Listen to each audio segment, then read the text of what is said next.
to be answered. The most intense and storied rivalry in Australian boxing in 20 years. The wait is over. Yeah, not since Anthony Mundine and Danny Green collided in 2006 has there been bad blood like this. The man has delivered. And the stakes couldn't be higher. See, Nikita built his meteoric rise off spectacular power. The undefeated Dark Prince of the Tszyu royal family. One touch from that right hand, and it's lights out. The Butcher is truly back. Just 11 fights in, there are unanswered questions. Whether this brawler is ready for the next step for the bad guy. Nikita, I'm coming. Yeah, Zerafa. Who is next for the pretty boy? He's a two-time world title challenger who's made a career out of ruining careers. Zerafa says sayonara. Hands as fast as that lightning mouth. Right there! With knockout power of his own. A genuine 50-50 fight between the old buck and the young bull. If that ain't enough, He's been doing it all night. pro debut of Big Nelson Asafa Solomona, two-time NRL Premiership powerhouse, 2 metres, 130 kilos, coming for Australia's heavyweights.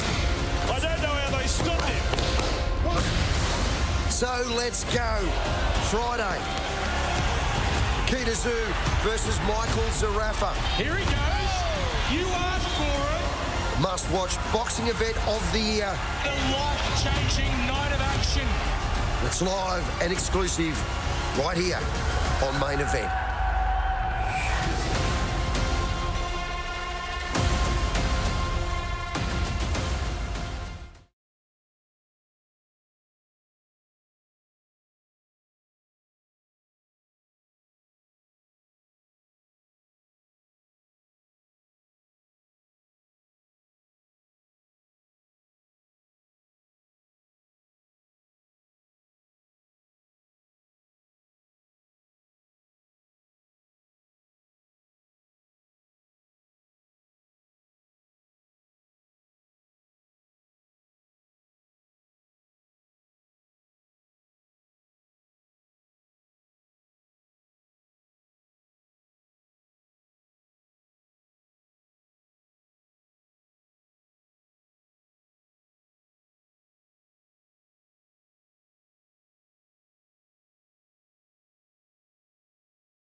His head was down. A serious conversation had between Dylan Biggs and his trainer, Justin O'Leary. Stevie Spark giving advice as well. They want to see something big from him, but geez, he was in some serious strife. And if it goes that way again, I think they'll make a difficult decision. I see him. He's still feeling that last round. And Tszyu is coming on. Yes. Oh, there's a big shot again from Tszyu, and another. Biggs comes back, but Tszyu with the power. Right hand from Biggs. He needs something big because Nikita Tszyu is on a tear here. Body shot, Biggs. There you go. He's young, but he's got to weather the storm. No experience in this right now, so he's learning on the job. He's got to stay strong mentally, Biggs that is, and he's got to use his hands. Hands go down for Biggs after that body shot. 1-2 goes Tszyu. Body shot from Biggs. You know, you can posture and smile and things like that, but exactly that right there. If you're not using your hands, you're still showing weakness. It's a good right hand from Biggs, but Tszyu continues to stalk. He turns that hook around as well. And see, look, again, we can talk. I'm going to keep bringing this up. You get back to the jab, Nikita. The jab is what's working, but look, he's waiting on the big punch. You can't wait for the big punch against a guy like Dylan. He's going to recover and deliver his own big punches. Hands are down for Biggs, but he's throwing with power. He doubles up that shot. Beautiful punching from Biggs, who showed incredible resilience in round 4. Somehow got out of the round despite taking so many big shots. Good body work right there from Nikita. There's another body shot from Tszyu, and Biggs felt that one. The switch by Nikita. He's on the chase, is Tszyu, and Tszyu Castle roars behind him. Come back.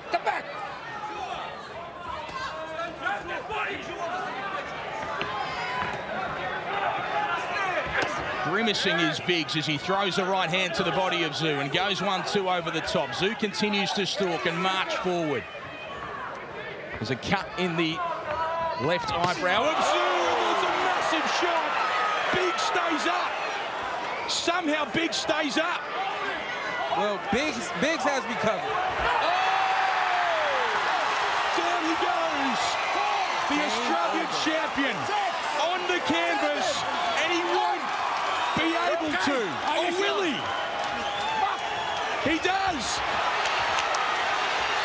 As Tszyu goes to work, and there's a towel.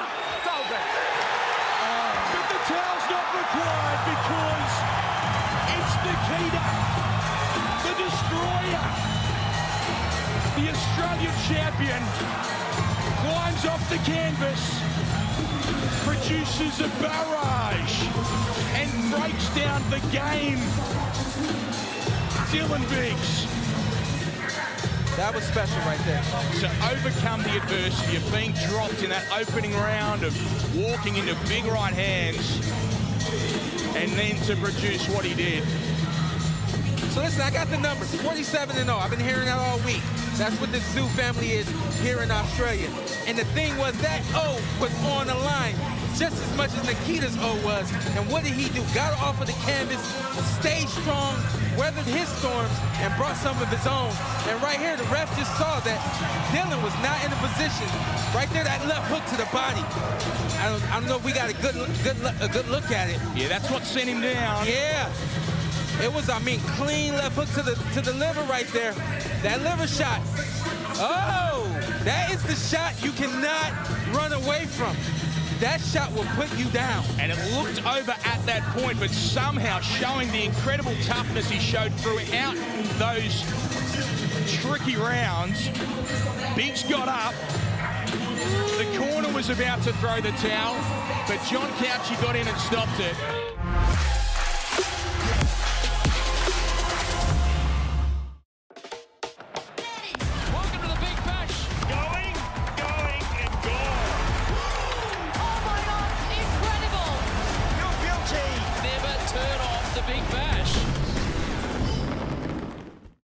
The Fab Four of flour are here. On your marks. Get set, bake! And the temperature in the tent is rising. Noel keeps using the phrase, Prue's delicious dunkers. Oh, I'm steaming up. There are dishes and there are dishes. Oh, God, it's gorgeous. There's a lot going on in there. From feasts to famine. What is that? Nothing to see here, people. New season, The Great British Bake Off. Tuesdays, 7:30 on Lifestyle Food or watch on demand. Mozart. Mozart. Mozart. He's the best. That's one word for him.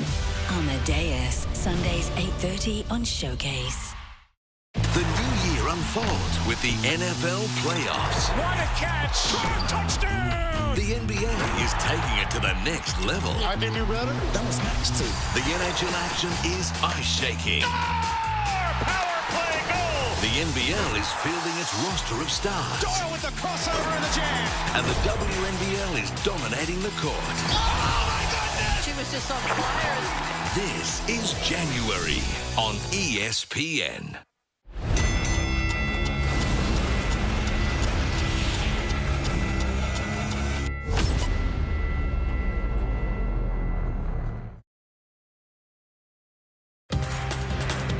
This program is classified M. It may contain coarse language, violence, sexual references, drug use, nudity, and adult themes. We recommend viewing by mature audiences 15 and over.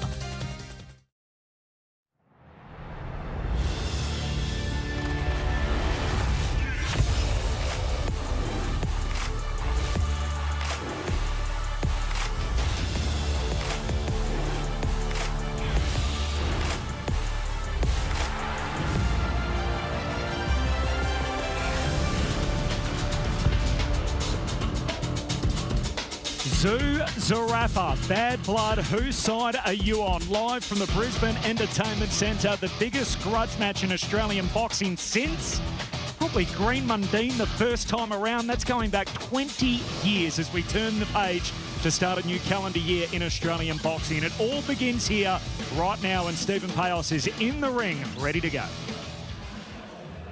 Ladies and gentlemen, boxing fans, it is a very warm welcome for the first time today inside Centre Ring here in the beautiful Brisbane Entertainment Centre. We're in Boondall in Queensland, and it is a hot day. We are ready for a hot night of boxing action. This is Bad Blood. We start with our preliminaries, and then we move on to our pay-per-view card from 6 p.m. local, 7 p.m. Australian Eastern Daylight Time. Here we are. It's all brought to you by No Limit Boxing. We have 4 preliminaries followed by a stacked pay-per-view card of 5 fights. Ladies and gentlemen, we bring you this big night and big afternoon of boxing, and here at No Limit Boxing we pay our respects to the traditional custodians of the land of which we are holding this event today, and we pay respect to elders past and present. We thank you all very, very much for being a part of the day, and we encourage you to make lots of noise as we get ready. So let's welcome out our first boxers, and let's hear it for the very first time today, Brisbane. Are you ready for some boxing action? Let's begin, ladies and gentlemen. First of all, we start in the super welterweight division for 4 rounds of boxing action. It is time to welcome for the ring walk, the man boxing out of the red corner. Let's have a very big round of applause. First boxer of the day, this is Zephy Vaotu'ua.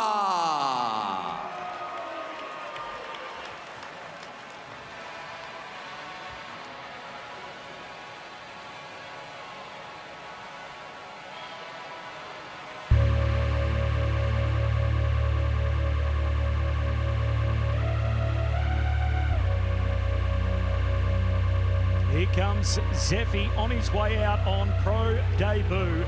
And we get a look at him for the first time. He's the younger brother of Kavana, who is in his corner with him tonight. He was involved in that scrap with Jacob Clenshaw on the Thurman Jarvis undercard last year out of Ipswich from the Zion Boxing Club. 2 days in the gym a week, wants to model his style on the likes of Ryan Garcia and Javonte Davis, so maybe we'll see something flashy from him tonight. One man who always brings plenty of spark about him, Liam Paro's alongside me, the former super lightweight champion of the world. G'day, Liam. G'day, mate. Thanks for having me. Another cracking night of fights ahead of us, and yeah, can't wait. What a night it's going to be. A couple of debutantes to start us off.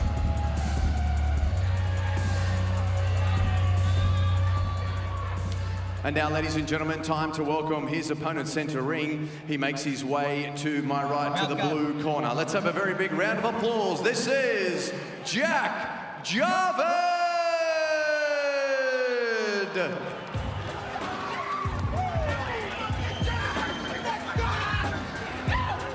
You might recognise the man on his left there. That is Paul Briggs, of course, one of the few that's crossed over from Muay Thai world champion to twice a light heavyweight world title challenger against Thomas Adamek, of course, in those 2 brutal wars.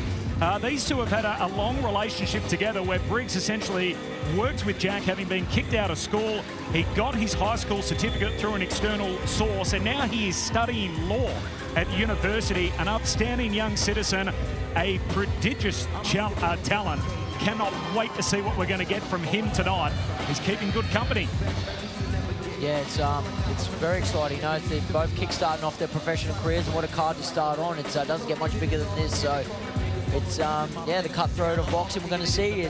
One's going to elevate, one's going to go back to the drawing board, but yeah, very excited for them both and wish them nothing but the best. You can see Zephy there, he's 5 centimetres taller. He's also got the reach advantage. Both weighed in comfortably inside the limit, and they're enough the same age in their early 20s.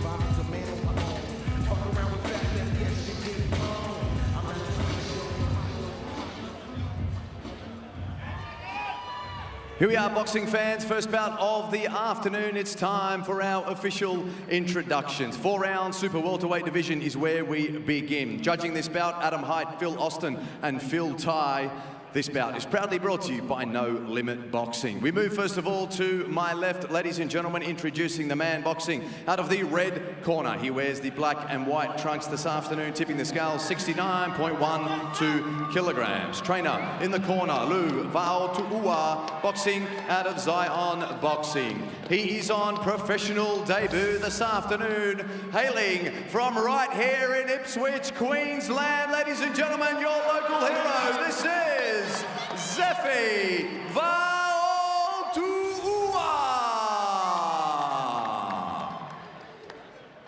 And now we move across the ring, boxing fans, to the blue corner to my right, wearing the all red trunks this afternoon, tipping the scale 69.54 kilograms. Trainer in the corner, your former world title challenger, the Hurricane Paul Briggs, boxing out of Sanctum Forge Boxing, and also on professional debut this afternoon. He hails from close by in Kingscliff, New South Wales. Ladies and gentlemen, we present to you Jack Javed.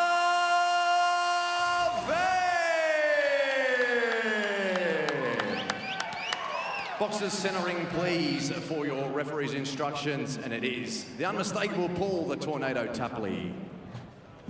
Okay, fellas, I spoke to both in the dressing rooms. Protect yourself at all times, obey my commands at all times. Touch gloves, good luck to both of you. So Javed and Vaotu'ua, as we unwrap the 2026 Oz Boxing calendar, a showcase of two prospects who grabs the opportunity to leave a memorable first impression. Box! And away we go, and what is going to be a dynamic night at the fights. 4th threes here, two guys on debut, Corbin Middlemass and Liam Paro in commentary ringside. Remember your debut, Liam, and the feeling out there for the first time? I do remember clear as day, you know, a lot of nerves, a lot of yeah, excitement. It's a fun time, you know, and I wish these boys well. Vaotu'ua in the black trunks and Javed in the red, protege of Paul Briggs. Trying to move in behind the double jab there, changing his levels and getting it upstairs, and Vaotu'ua able to get one through the guard. From a boxing family out of Ipswich. Mentioned his brother in his corner, who we've seen on a No Limit show in the not too distant past. Let me just add, they breed him tough out them ways too, so. In the switch. He's in the right sport. In the switch, as the locals dub it. Javed, lad from the Gold Coast, which is an emerging sporting scene. Can he be the new face of the Gold Coast boxing scene? They've had some world title fights recently, of course. And both Jai Alpatire and Tim Tszyu fighting up there in the not too distant past. Nearly halfway through the opening round, and Javed in the lead foot here. Trying to establish his jab early, going up and down with his jab. I like that from Javed. Javed trying to force Vaotu'ua back towards the ropes. Vaotu'ua sneaks through a little left jab of his own.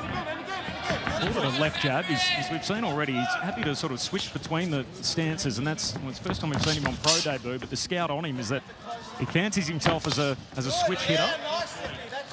Just getting the eye in of the different angle there, which was going to be most effective for him. But Count as well there on the right hand. Vaotu'ua able to land one with Javed coming in towards him. An exchange again as they trade with the body, and Vaotu'ua exits that. Skips out to his right. Ooh, nice counter hook there from Javed. And again. Javed continuing to press the action here as he moves in behind a short hook. Well blocked, and Zephy fleet-footed. Able to get his way back out of there, but entertaining start of action in this opening round. Two guys on debut and feeling out process. Short fight. Just the 4 rounds, and so every round important on the way through. One thing you can count on with the 4 rounds is you're going to get non-stop action. You know, it's not long enough to let it go each way, so it's hammer and tong right through. And one of them leave an impression here late in the round as Vaotu'ua trying to answer back. Has that uppercut blocked. Bobbing, weaving, last 10 seconds of the opening round. As Javed tries to answer back with that jab. And Vaotu'ua skips away to complete the round. Javed pressing the action, and that'll do us through 1. I mentioned the Hurricane, Paul Briggs. He's the coach of Jack Javed. Here he is. Good. You're good. Stay there. Deep breath. Again. Good. Pressure's good. Yeah, but let's get combos and then out. Remember what we're doing in the gym. We're coming in, we're delivering, and we're exiting. Okay? Don't just deliver and stand there because he's just going to shoot. Yeah? Pop, pop, pop, pop, pivot off, and let's get out of there. Yeah, let's not hang around and watch the movie. Good. Fast.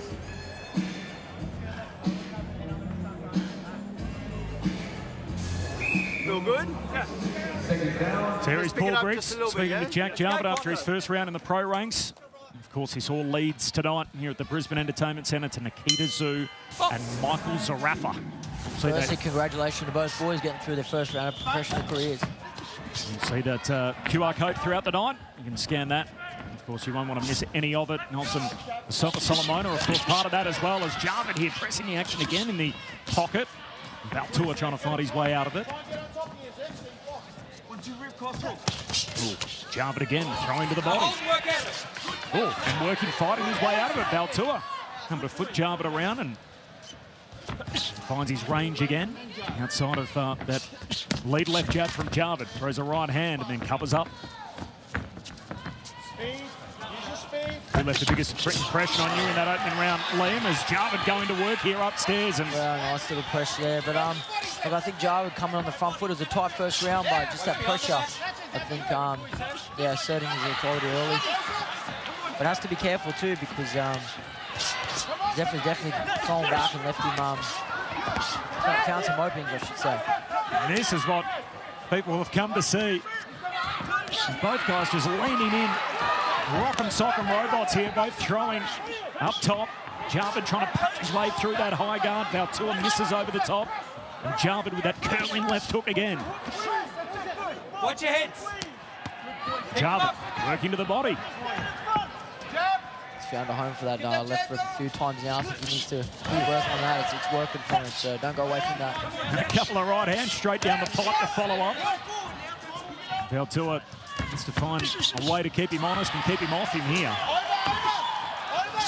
Covering up, Javed with a bit of pep in his step.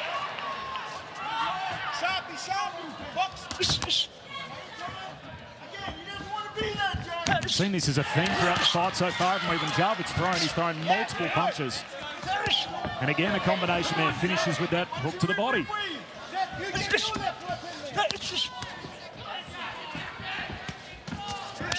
Whoa, farting punches again, straight in the midriff of Vaotu'ua. Has to weave his way back in the middle of the ring, but this is turning into a really good round for Jack Javed. Keep him up. Paul Briggs is charged in the red, and he's been warned there for a punch south of the border. Vaotu'ua has a punch blocked. Oh, Javed, 6-7 punch combination. Unleashes a flurry here, and Vaotu'ua clinches late in the round. And this is turning into a statement round from Jack Javed. Definitely taking control in this round for sure. Paro having the edge in the opening round, and a more convincing and decisive second round from Jack Javed. And all of a sudden, we're at the halfway stage of the 4-rounder.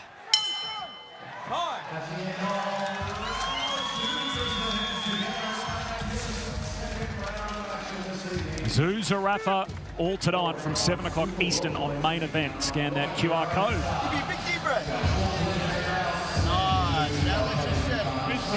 Huh? Yeah, he doesn't want to be there. You're going to give him a reason to exit, okay? He's just going to survive, but you give him a reason to get out of there. Yeah. I was being careful to get caught. Yeah. Listen. We're up 2 our way. Yeah.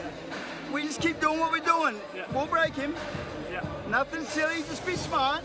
Let's get the rounds under our belt. Here's what we've seen so far. Liam Paro, what's stood out across the first 2 rounds? Look, it's been pretty even right up until I think about the halfway point of the second round where Javed's really taking control up and down. I love his body attack. You know, they always say if you cut in a tree, you start at the base and you take the gas out of the engine, and I think we're starting to see that now.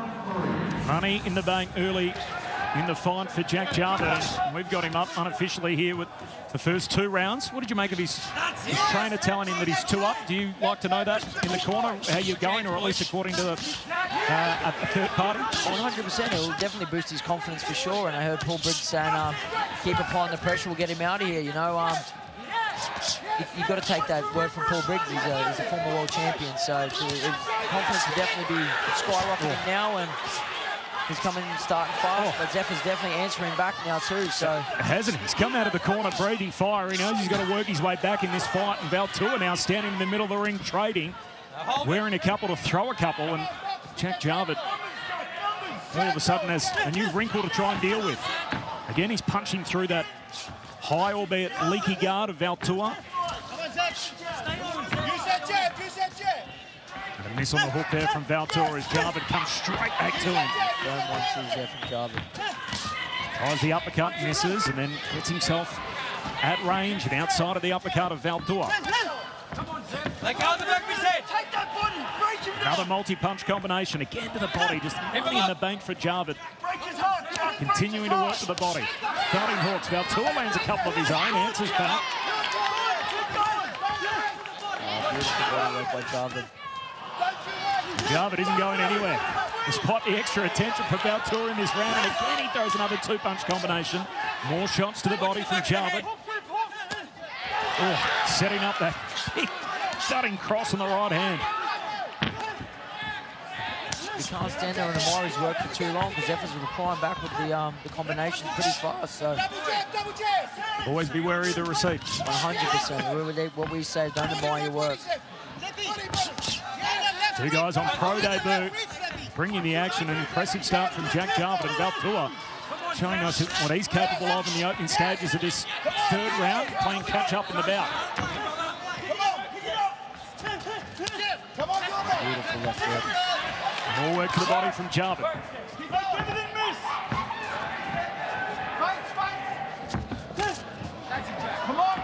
That probing jab just set up everything he's done so far tonight. Oh, and then a big right hand punches again through the guard.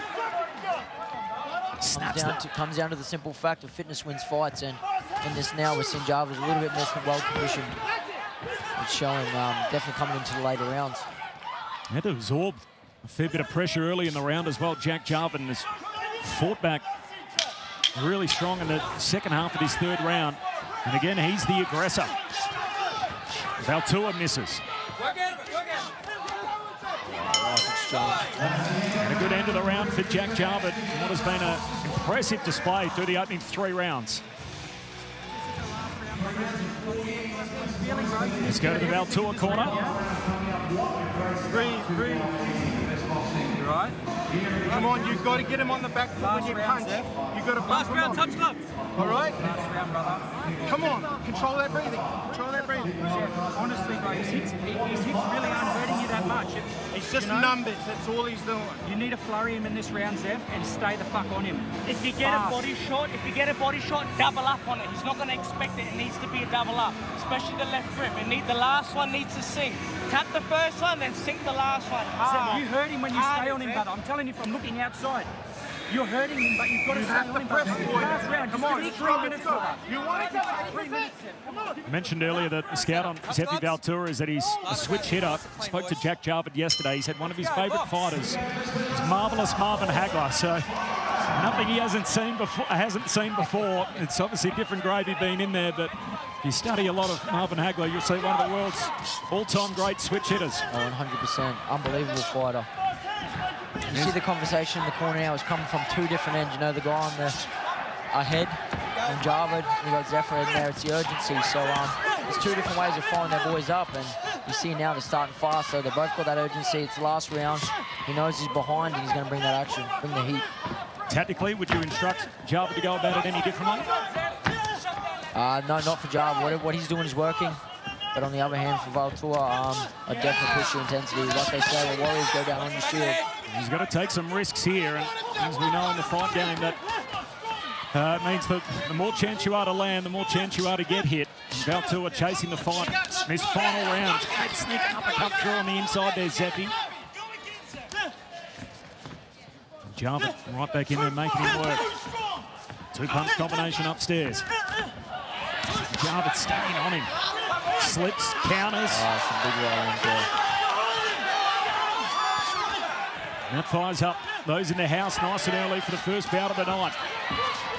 Another stiff right hand. Bounces off the guard of Vaotu'ua. And Javed here with a flurry of punches, still able to work his way through and bob and weave and miss what Vaotu'ua's throwing at him. Needing to lift the tempo in the final round of this short 4-rounder. He's definitely bringing it, but more sting belongs to Javed in these exchanges, so I think he's coming on strong. Tried to load up on a home run uppercut there. Javed didn't quite connect. Hot minute left in the fight. And Javed, despite the fact he's up really on our cards, comprehensively, he's still the man that's walking forward and pushing back Vaotu'ua. Final minute. Vaotu'ua trying to work on the inside. And Javed right there, pushing him back. He's had him in punching range most of the fight. Bravura performance from Jack Javed on debut. Oh, and he lands again there. Superb left hook.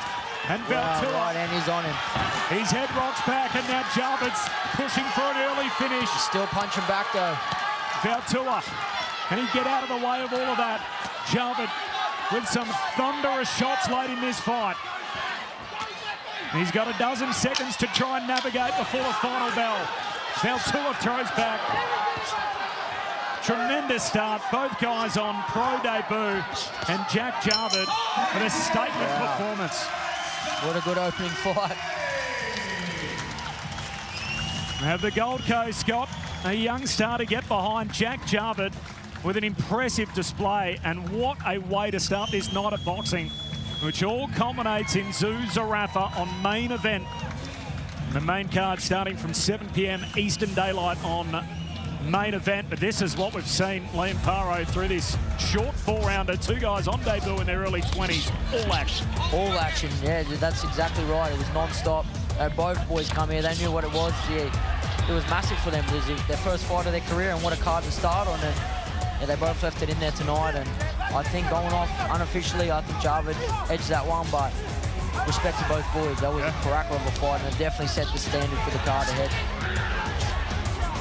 I think on pro debut too for Zephy Vaotu'ua. I mean, we saw a lot of nice work from him tonight. You think you're not going to get too many tougher challenges on pro debut than what he encountered tonight in Jack Javed. Absolutely not. You know, both boys are very technically sound. Both put in the hard yards. They come in good condition, and that's awesome. I wish them nothing but the best in their careers. Jack Javed out of the Paul Bricks stable. That was the moment late in the fight, and we thought at that stage, he might have been ready to go, and Vaotu'ua answers back to hang about. What a performance. Stephen Payos with the decision. Ladies and gentlemen, boxing fans, first of all, please, one more round of applause for our two debutants. What a start to the evening and to their professional careers. After 4 rounds of boxing, we go to the judges' scorecards for the decision.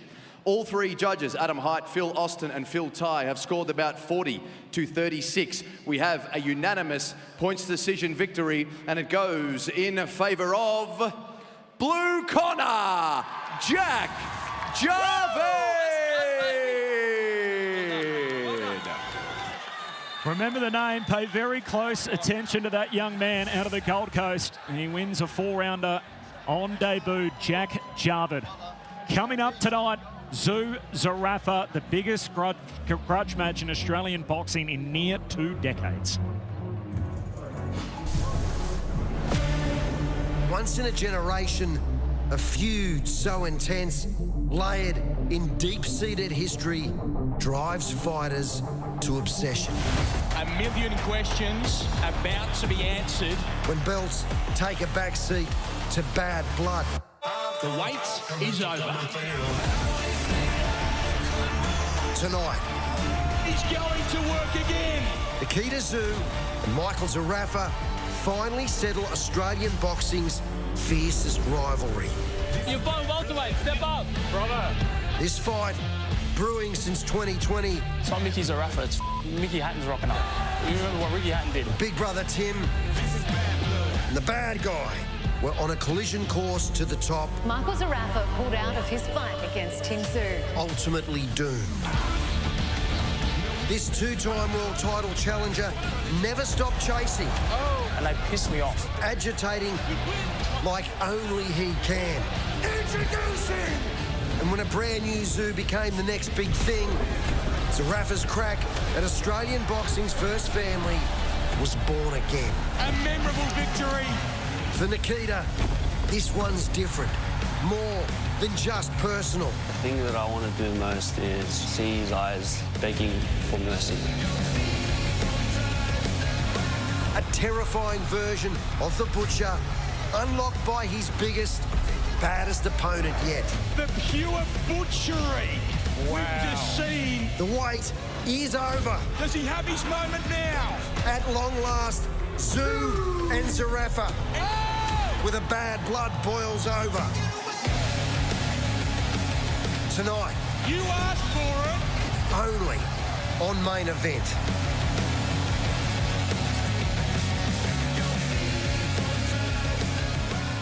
How about it? Tszyu Zerafa, Bad Blood from 7 p.m. Eastern Daylight Time, all on Main Event tonight. It's middleweights there, it's middleweights here. First time for a belt tonight. Stephen Payos with the introductions. Ladies and gentlemen, boxing fans, welcome back once again. Centering time for bout number 2 of our preliminary card here this afternoon, and this one a feature attraction of our first bouts of the afternoon. We have 10 rounds for the vacant IBF Pan-Pacific Middleweight Championship. We start with our ring walks for the boxers, and first of all, coming out to the ring from my left, the red corner. He makes his way from the People's Republic of China. Let's give him a very warm Australian welcome. This is Ainiwaer Yilixiati.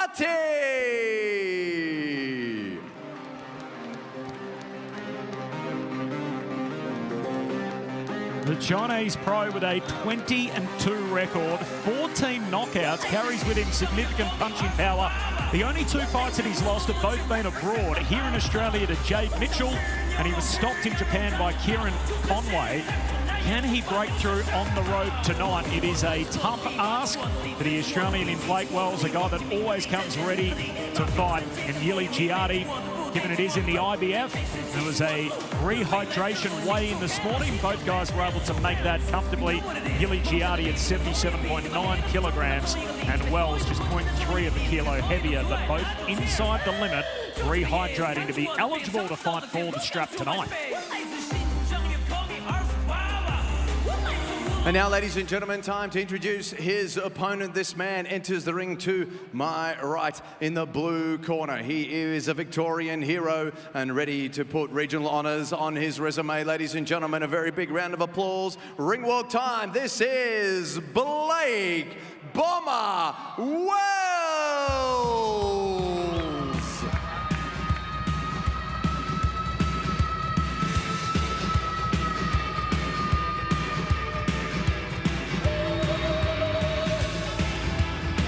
Welcome strangers to the show. Blake Wells on a 5-fight win streak, responsible for the 2025 upset of the year, his win over Andre Mikhailovic last April.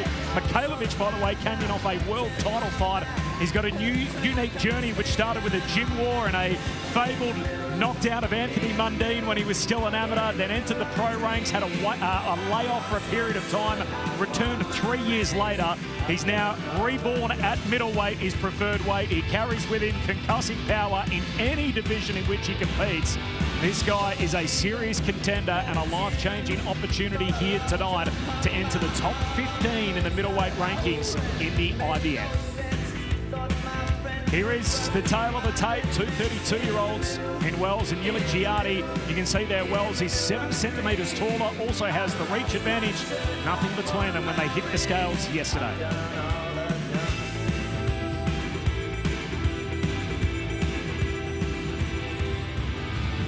Here we are, ladies and gentlemen, centering for one of our feature attractions this evening, especially here on our preliminary card. We have 10 rounds for the vacant IBF Pan Pacific Middleweight Championship, and our supervisor ringside, sanctioning on behalf of the International Boxing Federation, the IBF, is the unmistakable Mr. Ben Kilty. Welcome ringside. Judging this bout, our 3 judges, Adam Height, Phil Austin, and Phil Ty. When the action gets underway, it's proudly brought to you by No Limit Boxing. We start to my left. Ladies and gentlemen, boxing fans, this man wears the all-black trunks this afternoon. He tipped the scales ready 72.1 kilograms. His professional record reads 22 fights, 20 wins, 2 losses, 14 big wins coming by way of knockout. He hails from the Urumqi province in the People's Republic of China. It is a very warm welcome. Ni hao ma. This is Ainiwaer Yilixiati.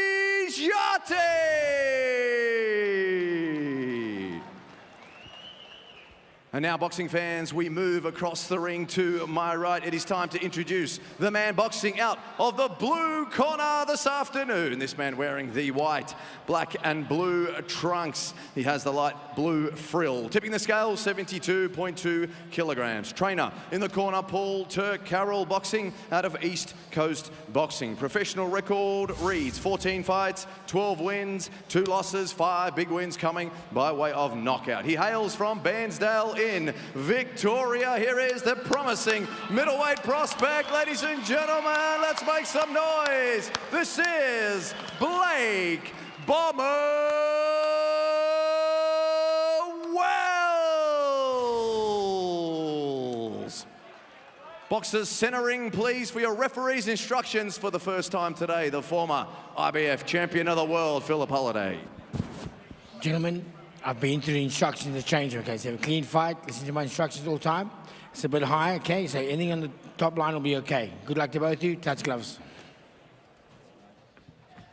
So on a night that culminates in the middleweight division with Zerafa and Tszyu, 2 dark horses in the middleweight division, have an opportunity here to put themselves in the picture at 160 pounds.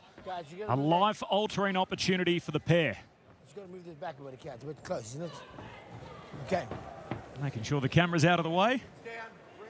Giving you every angle at home.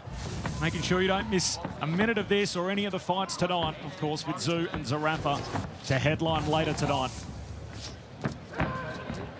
Yilixiati in the black and Wells in the white. I feel this fight's going to be a cracker, and Blake Wells will be beaming with confidence after a win over Mikhailovic, former world title challenger. So he'll be in here peak and ready to want to put it on a good dominated performance, I'd say. Looks in excellent physical condition as well, having really found himself all the way up almost in the cruiserweight division once upon a time, and now back at his preferred middleweight division. Beautiful left hand there. Back to the jab, off the line, don't let him get Really cracking that first one too, so you know the power he possesses in his hands. Yilixiati walking down here. Right hand bounces off the guard. And Wells trying to establish his range here and get a look early in the piece. Definitely got to be cautious. You look at Gelati's record and 14 KOs, 22 wins, 22 fights, sorry, is pretty hefty, so he's got a bit of power too, so always makes for an exciting fight. And gloves on the way in there. Both trying to throw hooks in the corner. Now Wells using the perimeter of the ring, catches him to the body as he makes his way in. You heard the roar of approval from the corner, and his coach, Vaotu'ua. Yilixiati continuing to play the role of the lead foot with Wells. He's back against the ropes. Dangerous counter puncher. Yilixiati slaps one off the body. 10 rounds, plenty of time to work for the straps. The Pan-Pacific title as well. That's a beautiful shot. Curling round and right off the jaw of Yilixiati, who wears it and keeps coming forward. And he wore it well. Stay straight, don't waste. That'll give Wells a bit of confidence. Throw to the body, gets back at range. He lands upstairs with a short jab on the way in. Watch the heads, boys, watch the heads. Stay straight. Southpaw, of course. Blake Wells. Jab, good boy. Go again. Jabbing with that right hand. He's power punched that left hand, which is cocked high at the moment. On the jaw as he tries to break it through there. Yilixiati able to block that. Do like the variation on Blake Wells' left hand. You know, it's straight, it's hooked around, so it's going to be hard for Gelati to see where it's coming. Tries to find a home for it there. Yilixiati happy to press the tempo in this opening round. It's his third fight outside of China. Ooh, Wells catch him on the way in again, trying to find a home for that left hand. And that's the end of the opening round. IBF Pan-Pacific title on the line. Chance to go top 15 in the IBF rankings at middleweight for the winner. Stay straight for me, yeah, with your backhand. That's there, I know. Don't start rolling it, yeah. Position to punch. We don't sit on the ropes. We don't let him get set at all. He's there all day down the middle, isn't he? Straight, yeah? What have you been working on with that? Stay straight off the line, stay straight off the line. And then when you hit that angle, get the body shot on him, yeah? Don't get into gunslinging with him. We know the drill. We've got 10 to get through. Breathe. Keep your head moving. That's beautiful. Basics well, yeah? Breathe, breathe. Don't try and soak up his power standing there. Just slide. Keep off the fucking line, yeah?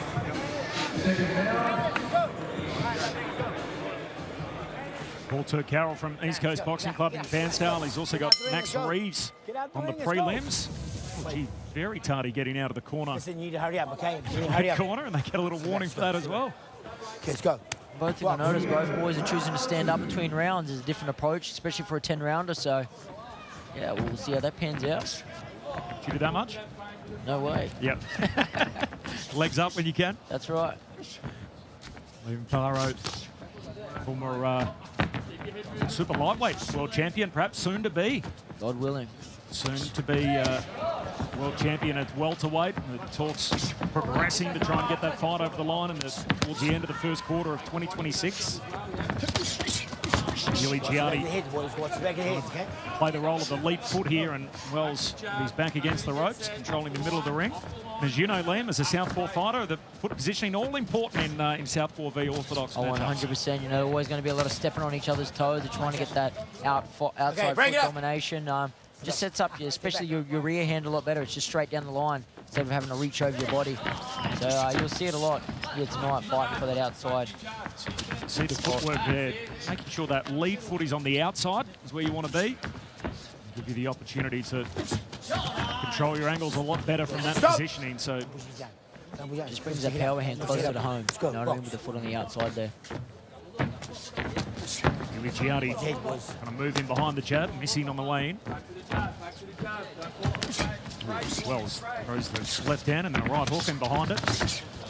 Stop holding.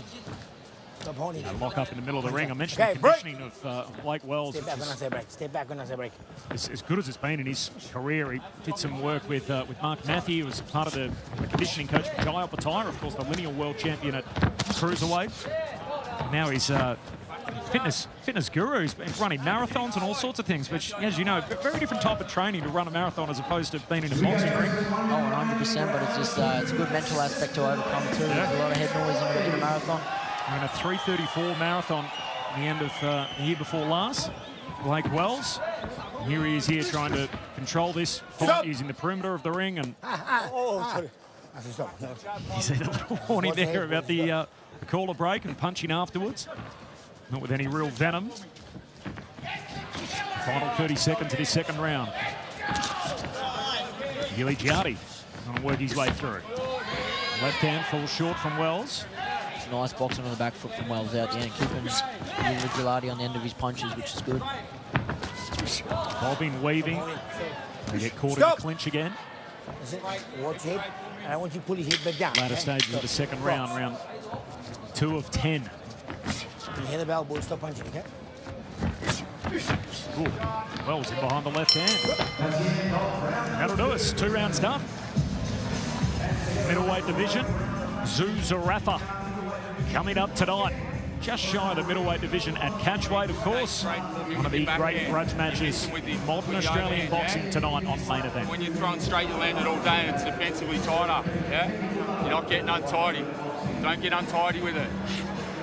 Trust me, straight, it's landing all the time, yeah? Just look.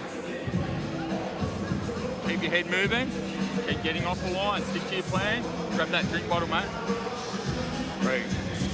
More of an even round. Here's what we've seen so far, Liam Paro. What's stood out to you? Look, it's a very evenly matched fight. I like when Blake's boxing on the back foot a lot more. Like I said at the end of the last round, leaving Yilixiati on the end of his punches. Just using his range a little bit, but Gelati did use the pressure and bring it that round. So it's one apiece, I believe. Good. Box. Watch the head. Start of round 3. Blake Wells and Bairnsdale in Victoria and the Gippsland region. Yilixiati, Chinese boxer in his 3rd fight away from home. Been the aggressor so far, trying to walk down Wells, and Wells a very capable counter-puncher. Southpaw in behind that left hand. Again, trying to load up, pop that left arm back and find a way through. Yilixiati misses on a hook.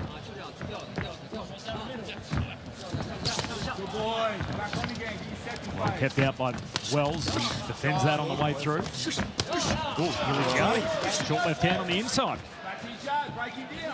Slaps off the jawline of Blake Wells and then back to the body. Ooh, 3 punches to get through the guard. Yeah. Starting to bring the heat now. Round 3. So a long way ahead of us. We've come dressed for a big night as well, Liam Paro. I noticed a nice little tiger print outfit that you're rolling with tonight, which I'm sure we'll highlight at some stage. And Damon couldn't believe it when he got out of makeup and saw you and thought, you come dressed as a tiger. Mate, got to dress for the occasion. You know, the biggest night in Aussie box. What a way to start the year, so.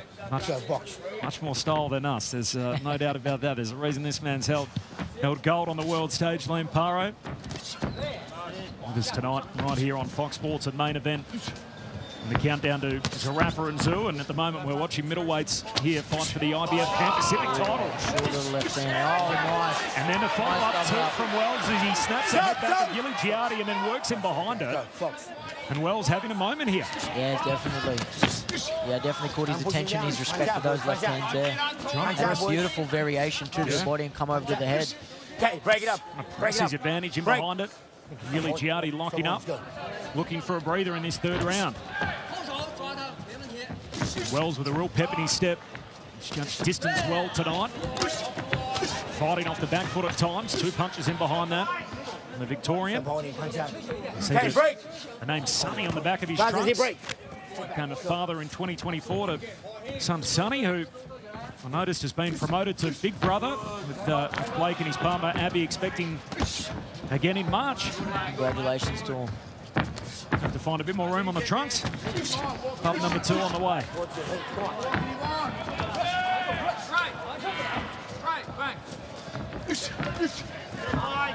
The cut now over the eye of Yilixiati. Not ideal, especially this early on in the fight. Chinese fighter works his way back in, trying to get inside on the chest of Wells, and Wells does well to lock up. Had some big moments in the second third of that round in particular, where he landed those 5 big punches in quick succession. And Blake Wells will be pretty happy with his work after the 3rd round. Yilixiati, there's that cut over his left eye as the blood trickles down his face. A little bit to think about in the red corner. Not the most ideal spot to have a cut either. So see how good his cutman is now. They've got their work cut out ahead of them. And so those spots, it feels like when you bleed there early in a fight, they're pretty hard to stop on the run. This is what we've seen so far in the highlights of that third round. And you were pretty happy with the work of Wells here, where he was able to land a couple in quick succession. Most definitely. He was boxing well on the back foot. He landed some good significant punches and then went forward. Like, you know, he's seen the blood, seen red, and yeah, come forward well. I think that was his round too. So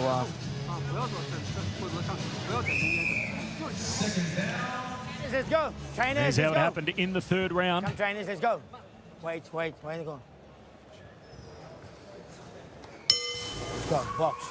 Here we are, start of round number 4. So over 10 rounds, belt on the line. IBF Pan Pacific title, middleweight.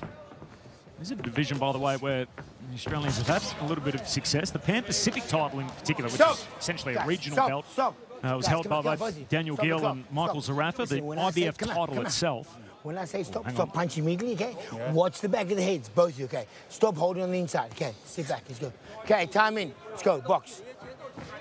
The IBF strap itself at 160, obviously Gill held that with his win over Sebastian Sylvester. And Sam Solomon, shout out to the King, who is also an IBF middleweight title holder with his huge win abroad over Felix Stern. Some very notable names there, and a win from either of these boys is going to, with the IBF Pan Pacific, is probably going to put them inside the top 15 world rating. So it's massive for them, and with the intensity we see here, I think they know what's on the line. We saw both boys in the foyer this morning at the hotel.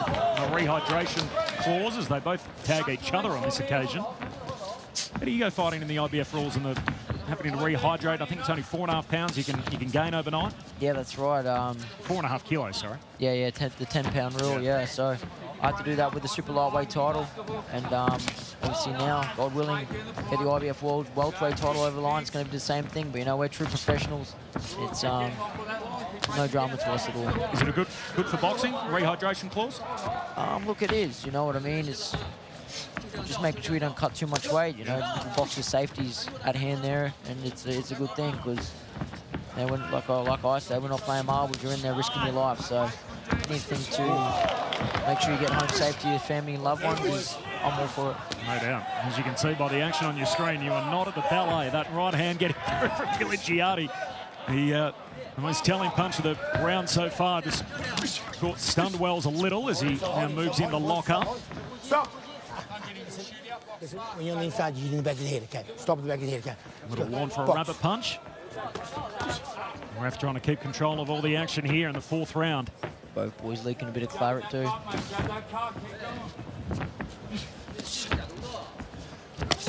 Yilixiati has one straight off the sternum, bounces off Wells' chest. The Victorian working to the body on the way in and then gets himself out at range. Stop holding, boys. Okay, break.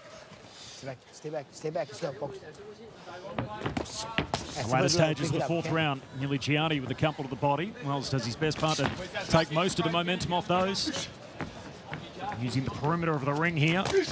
Big reward for the winner. It'll be top 15 in the rankings, and the higher you get, the closer you edge towards a mandatory title shot. Exactly, massive reward at the end of this fight for the winner, so I'm sure they know what's on the line. Carlos Adames, Landy Lara, Connor Ben, a couple of the key players in the world stage at middleweight.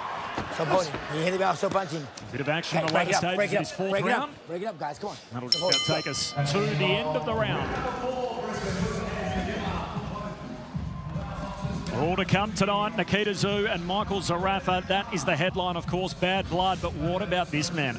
Nelson Asafa Solomona on his way in. Big Nasty, ready for his professional boxing debut tonight. 6'7", 130 kegs, ready to throw down at heavyweight. Man, he means business. Look at him. I'm excited for his career, man. What an athlete. What a human. He's huge. So all the best to him tonight. God willing, gets the job done. Simbin suspensions, and now the sweet science for Nelson Asafa Solomona on his way in. I mentioned earlier, it's a night for style. I mentioned the balaclava for Nelson. How about this as the threads from our man Liam Paro? Talk us through it. Oh, look, got to be different, got to move different, you know what I mean? Man. Add some character. Right, What it's all about. Certainly doing that. Big personality, big star on the scene. And the tiger print showing out in his home state here in Queensland, Liam Paro. Here we go, round number 5, back at it, Wells and Yilixiati. Yilixiati, the most telling punch in that 4th round. Nice little right hook there by Wells. Very evenly matched fight, this one. You can hear the punches from ringside here. Both boys pack a punch. You can hear the thud every time they land. So I'm sure they just wanted to keep a bit cautious, I should say. Orthodox southpaw matchup. Wells with that lead right jab. Good boy. Yilixiati continuing to press the action, getting in, and then getting out. Both fighters missing here early in the round, and again covering up there Yilixiati to block that stiff left hand of Blake Wells.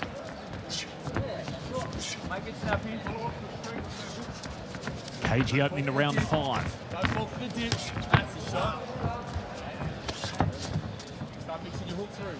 Left cross, able to get one through Blake Wells, and then short right hand on the inside. Caught Yilixiati on the way in. Good tit for tat there. Reaching the midway stage of this round, and at the end of it, it'll be the midway stage of the fight, of course, over 10. Wells covering up. Both guys showing out defensively in the round here.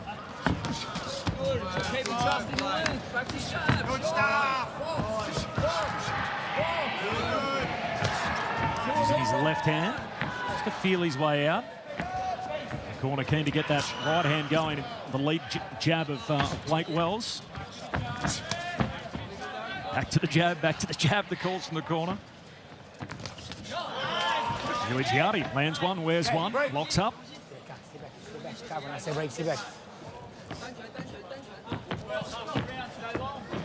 Skips back against the ropes. Oh, nice jab from Yilixiati there. Wells trying to counter him behind it. Yilixiati already backing out.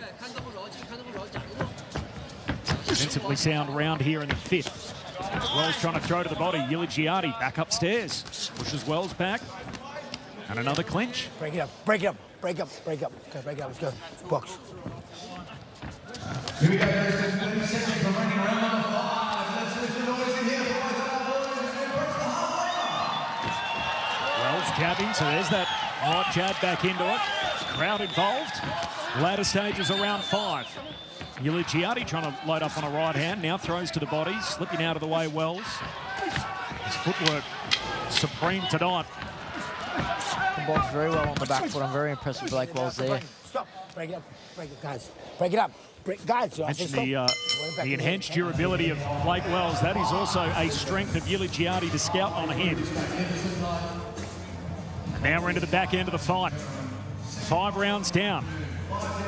It's been a close affair so far in the middleweight division. Inside the Wells corner. Very competitive fight. Don't let him get set at all. Start mixing your 2 and hook through, come off the line, then go to the body up with your backhand. That's what you've been training for. He's there all day for it. You want to sit in the slot for his right hand, you'll land it. Don't get off balance with that backhand when you throw it. Yeah, walking across. Mate, we're halfway there. You've done the work, yeah? We've got plenty left here, yeah? Breathe. Plenty left, yeah? Breathe.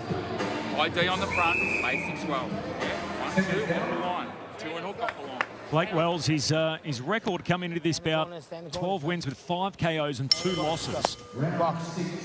As the old adage goes in boxing land, don't judge a boxer by his record. And the 2 losses, both to Tszyu, which one was a controversial one. He was outpointed. It was a rematch of that on the No Limit on Fox series in 2023 where he was beaten. And Wells later found out he was battling pneumonia through the fight. So that provides just a little bit of a context to perhaps some of those and the 2 losses that he's had so far. Feels like a different version of himself, though, here in the middleweight division, as fit as he's ever been. 100% of losses isn't always a bad thing. It's a lesson, you know, and look what he's bounced back. Look at the wins he's had. Like we said, his previous win over Mikhailovic, so he's bounced back well, and, yeah, I wish him more success, but he's got his hands full tonight. The corner very keen for him to throw that jab a little bit more. We see him leaning on the left hand. He's got to cover up, stop that liver shot coming through from Yilixiati. Leaps in on him again. Trying to sit on his chest, and Wells break up. Let's go, break it up. Keeps him off him.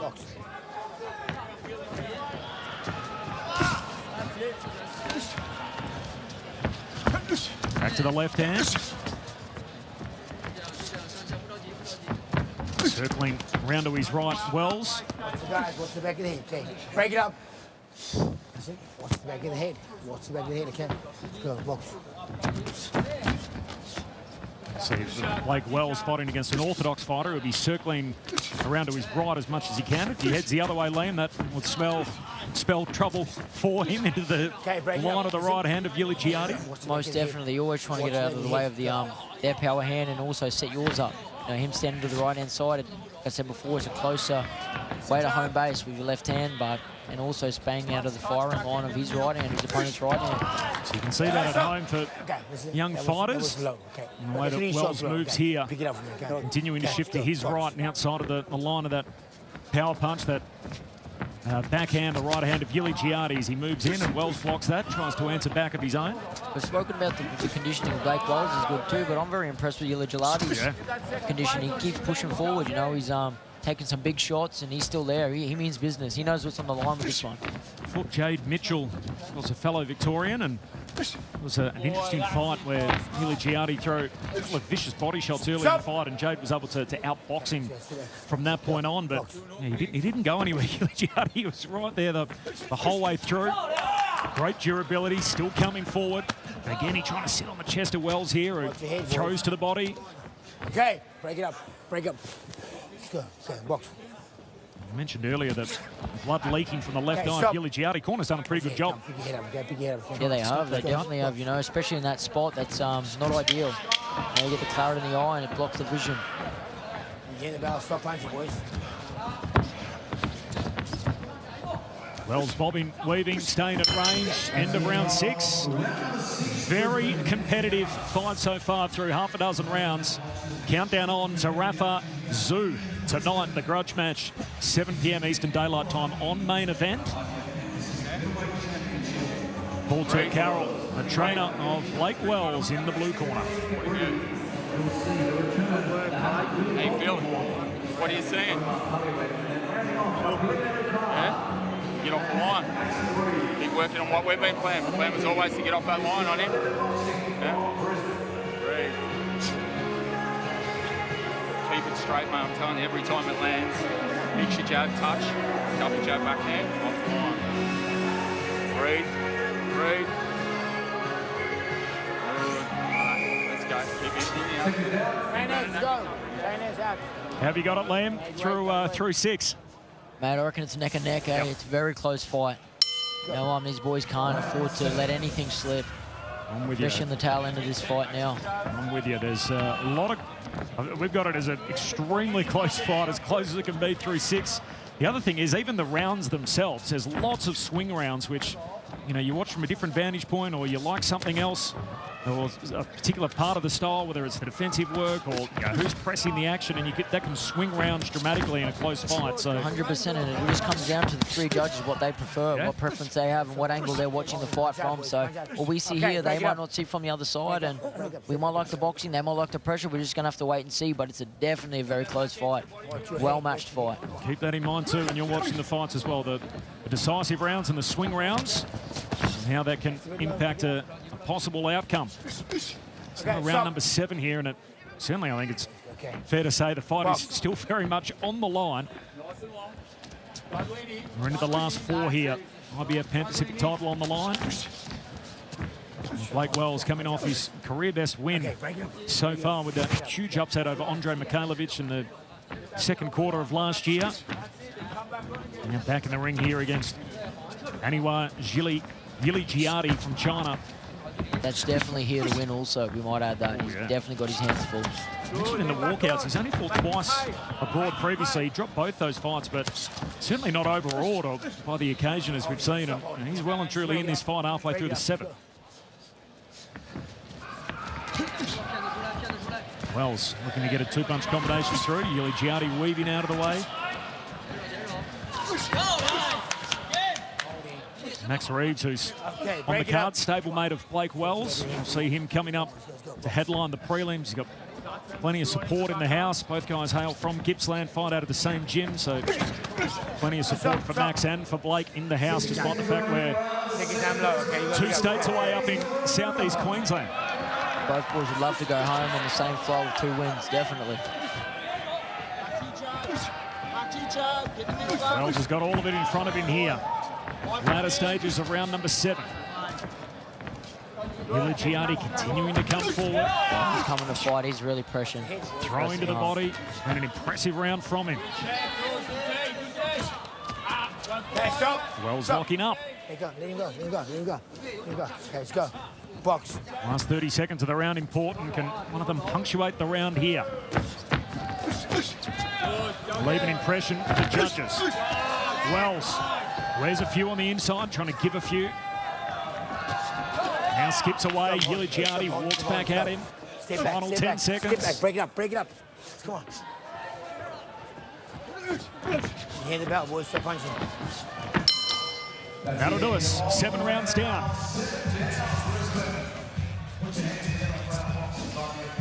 Of course, it all leads to tonight. Nikita Tszyu up against Michael Zerafa. We had the weigh-in yesterday in King George Square, and what an occasion it was. Michael Zerafa on the scales first, and there's Nikita Tszyu looking ice cold, and there was a little bit of spice here between them as they came together, Liam. Yeah, definitely. There's a bit of animosity, and that just makes for a better fight. You know, the crowd's in for a barn burner tonight. Very excited. I'm just touching. Nikita looks very strong at middleweight too, so I want to see how he goes up here, if he brings that extra power to the ring. And look, he doesn't look much smaller than Zerafa either for his first fight up at middleweight. Zerafa hasn't been this light in a fight since 2018, so you have to go back a little while. That he's got in at 71.16 kilos. Tszyu a little lighter at 70.6, and they're fighting at a catch weight tonight, which is 1.4 kilos south of the middleweight limit at 71.2. You can see it all on the main event tonight. Coverage starts from 7 o'clock Eastern Daylight Time.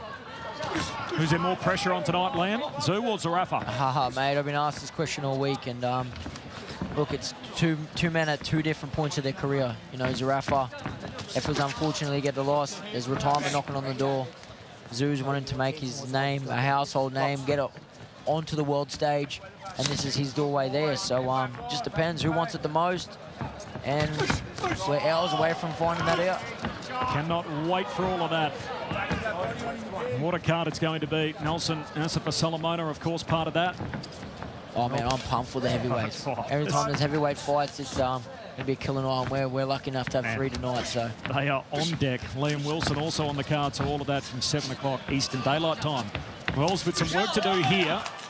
Round number 8 of a possible 10. And Yilixiati has got himself well and truly in this fight away from home, the Chinese pro, and what is now his 23rd professional fight. Carries with him 14 knockouts and his 20 wins. Got some pop in those hands. He's pressed the action most of the way through. Stop. Wells counter-punching, fought well off the back foot. Lift your head up, okay? Don't push your head under your arm. Let's go. He's bringing the relentless pressure, Yilixiati, and let me tell you that. I know that firsthand how tiring it is when I faced Subriel Matias. It's like a bug on your shirt. You just can't get him off you know? So Black Balls will be working extra in there. What does he need to do, Wells? What when that sort of style presents itself? Just keep trying to box beautifully on the back foot, but he's saying that being on the back foot, you need to be a lot busier, because from the judges they've got coming forward looks a lot more dominant. It's on the back foot, you want to be, throwing a bit more punches, landing a bit more. Corner asking him to throw that right jab a little bit more for Blake Wells, and again he's trying to keep Yilixiati off him here. Clinching in the 8th round. Has not been overawed at all. The visitor in Yilixiati. Hold it up. Okay, break it up. Let's go. Break it up. Let's go. Come on. Let's go. Box. Praise the stamina of both guys to be tested here as we head towards rounds 9 and 10.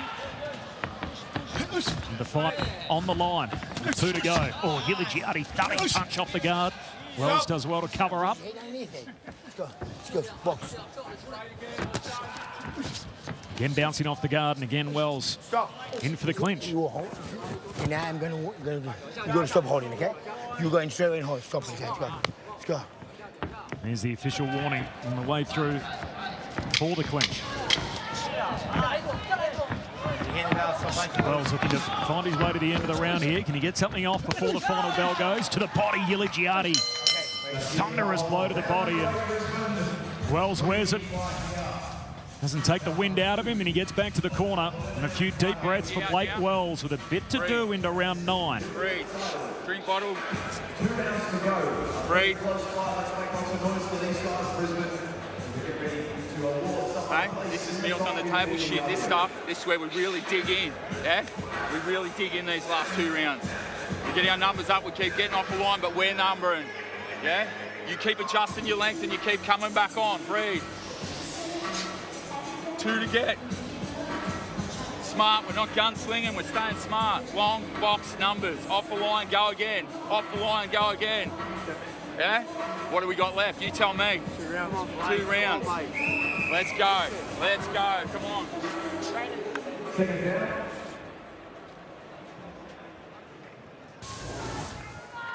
So here we go, 2 rounds to go. IBF Pan Pac title on the line. Chance to go top 15 in the ratings in the middleweight division. So that is what is on the line here. And Yilixiati has delivered a nice showcase so far, and still with a bit of pep in his step here as he comes out and tries to press the action to start round 9. Yeah, definitely a lot of bounce. He's coming in fit, and like you said, they know what's on the line, and once you're in that top 15 ratings, it can be life-changing. You get a knock on the door for a world title, and that's okay, break it up, break it up. Watch the heads, boys, watch the heads. Okay, stop. Okay, stop. Time. Okay, so Yilixiati just pointing towards an accidental headbutt, as you saw him signal there. And the other eye's cut open now. And that is the right eye. We mentioned earlier the left eye, and that is leaking blood.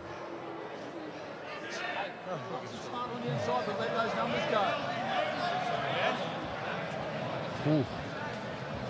Oh, the doctor's going to stop the fight. Wow. So there is a moment after the head clash, and they're going to rule a stoppage to this fight in the 9th round as the blood is pouring out of the left eye. Accidental head clash. And there we go. It's an accidental head clash. So what that means here, the unified rules of boxing, with the accidental head clash and the foul after the 4th round, we will go to the card. So this is headed to the cards here after 8 rounds, and here it is. Wow. Crazy, and that's crucial rounds. That was a very tight fight, so, man, it's going to be interesting to see what the scorecards are. But in going to that headbutt, Southpaw Orthodox, that's very bound to happen. But, ladies and gentlemen, that's boxing. So we are going to the cards here after 8 rounds to decide a winner. Had that happened in the first 4 rounds, it would have been ruled a technical draw, a no contest effectively. But because we're after the 4-round stage, we will take the judges' cards up until this point. But you flagged this earlier. This often happens, doesn't it? Orthodox up against a southpaw fighter. It can cause accidental head clashes, and seemed to be bad enough by the doc that he's signalled that there's no more. There you go. We've just found out firsthand, you know. It's not only just the fight for the footwork. You've got to watch the head clashes, and there we go.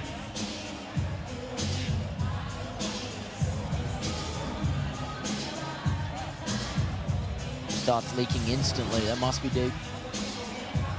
And it was shaping as that kind of a fight, but those last 2 rounds could well have decided the outcome. Man, crucial both ways. You know, I'm interested to see what is up to. Look at that, just pouring out. That is a gruesome cut. And as you can see, Yilixiati there weaving out away. I'm not sure there's any amount of Vaseline that's going to stop that. Holy smokes. Backs up the decision of the doc to call it off, the way that is leaking in the position in particular. We saw the cut he had earlier, which was really right on the eyebrow, but given the fact that was sort of underneath the eyebrow and the problems that presents for a fighter. Oh, massive. You know, you've seen how much blood there. That's huge. That's going to need attention straight away. But just the vision, it goes into the eye, and people sometimes wonder why they don't let the fights go. It's not like having water in your eye when you have claret in there. It blocks your vision, and yeah, it can cause a lot of potential damage. Phil Holiday, now the referee making the decision that is enough. Sorry, no, not the advice of the doctor deciding that is enough. Really, he was left with no choice. His only decision was whether the headbutt was accidental or not, and I think we saw on those replays there that that was certainly the case, and as a result, we'll be going to the cards. So the sample size we got after 8 rounds is it. And we're going to get a winner here and a new IBF Pan-Pacific champion shortly. Stephen Pales has got the cards. We're about to find out. Ladies and gentlemen, boxing fans, let's have a round of applause for both of our boxers here, please. Centre ring. Ladies and gentlemen, 37 seconds into round number 9. The doctor, Dr. Alan Saunders, has called a stop to this contest due to an accidental headbutt. As a result, we go to the judges' scorecards for the decision and to award the belt to the new IBF Pan-Pacific middleweight champion. Judge Phil Tye scores the bout 88-83. Judge Phil Austin scores the bout 88-84. Judge Adam Height scores the bout 87-84. All three in favour of your winner by unanimous points decision. Blue corner, Blake Bomber Wells. Well, that is a win for Blake Wells. That forces his way into the middleweight title sweepstakes, into the top 15 in the IBF rankings, Sonny, and he gets out of here. I love you, can't wait to get home. Love you, you're the best. With the IBF Pan-Pacific crown. There's a little shout out for his son, Sonny, in the process. And he's got that strap around his waist. And he gets on the right side of the decision here as the bout heads to the cards after that accidental head clash in the start of the 9th round. Coming up tonight, of course, Nikita Tszyu up against Michael Zerafa, the biggest grudge match in Australian boxing in near 2 decades. You do not want to miss it from 7 p.m. Eastern Daylight Time. The fights continue after this.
Tszyu Zerafa Bad Blood coming up tonight here at the Brisbane Entertainment Centre. The prelims roll on. Stephen Payos in the middle of the ring.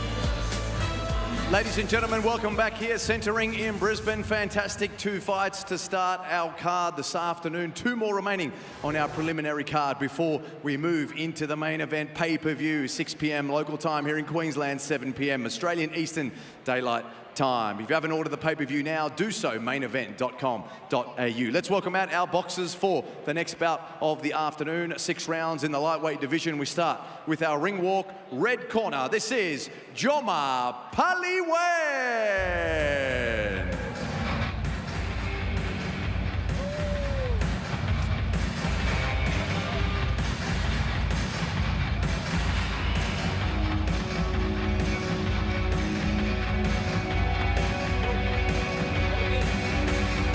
Jomar Paliwen out from the same promotional stable that sent us former super featherweight wildcarder Joe Noine, who had a pair of fights, of course, with Liam Wilson for 1 win and 1 loss on the end of that left hook from hell, as Ben Damon dubbed it.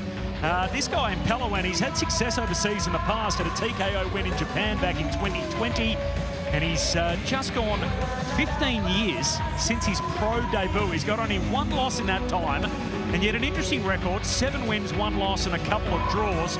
He's working to build an unfinished boxing gym in the Philippines, helping underprivileged athletes. This is Jomar Paliwen, who makes his way out to the ring first.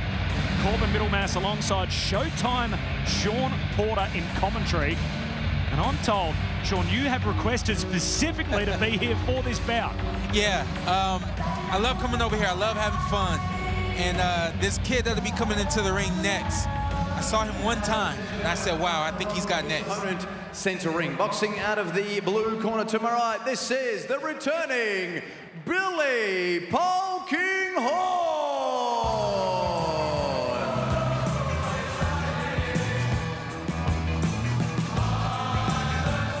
And as the announcer just said, the returning Billy Polkinghorn. This early in his career, he can't afford these kind of layoffs. Understandable having injuries, and this is what I tell every young guy I come across. Stay healthy. If you're not healthy, you can't feed your family. If you're not healthy, you can't reach your dreams.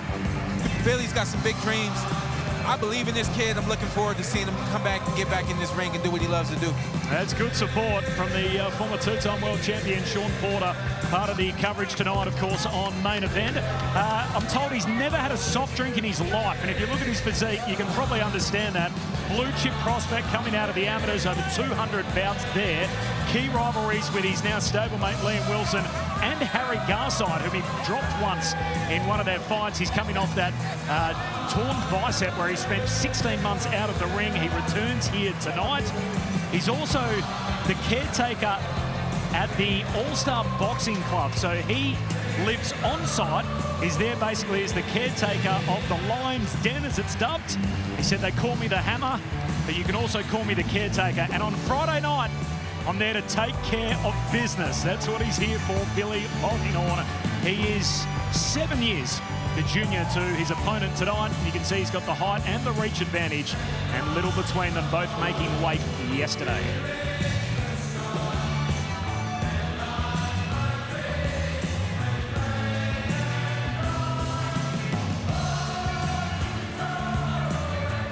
Ladies and gentlemen, welcome back. Centering time for the next bout of our preliminary card. We are penciled in for 6 rounds. We are in the lightweight division. When the action gets underway, judging this bout, your 3 judges, Adam Height, Phil Austin and Phil Ty. This bout proudly brought to you by No Limit Boxing. First of all, we move to my left in the red corner. It's time to introduce the man wearing the black and red trunks this afternoon. Tipping the scale, 61.54 kilograms. He comes into this bout with a professional record.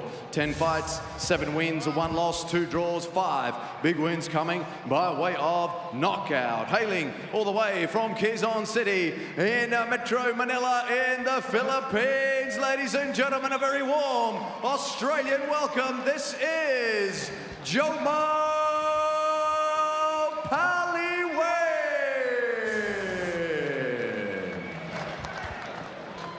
And now we move to my right, ladies and gentlemen. We introduce the man boxing out of the blue corner this afternoon. He wears the black trunks with the claret trim. He weighed in 61.16 kilograms. Trainer in the corner, Benny Harrington, boxing out of the All-Star Boxing Academy. Glenn Jennings in the corner, Fight Life Management. The man enters the ring with a perfect professional record, 4 fights, 4 wins, 2 big wins coming by way of knockout. Originally hailing from Southend-on-Sea, now residing in Queensland, Australia. A proud West Ham United supporter up the Hammers. Ladies and gentlemen, let's welcome Billy the Hammer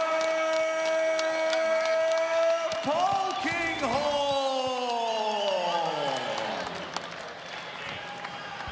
Boxers centering, please. Your referee, Paul the Tornado Tapley, centering.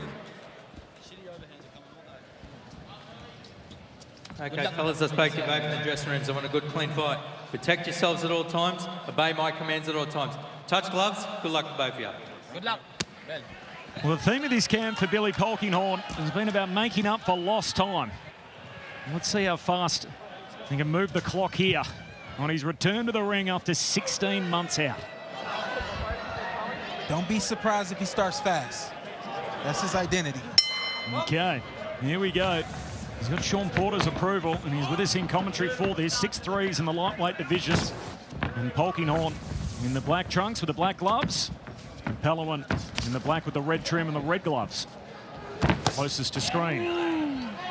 Goes straight to work behind that right hand. And it's a beautiful jab that just, you know, the jab is going to keep his opponent busy. The jab is going to land and score. And then he's bringing that weaving overhand right. That's a great start for him. Every fight fan will love to see that in the jab and its many uses.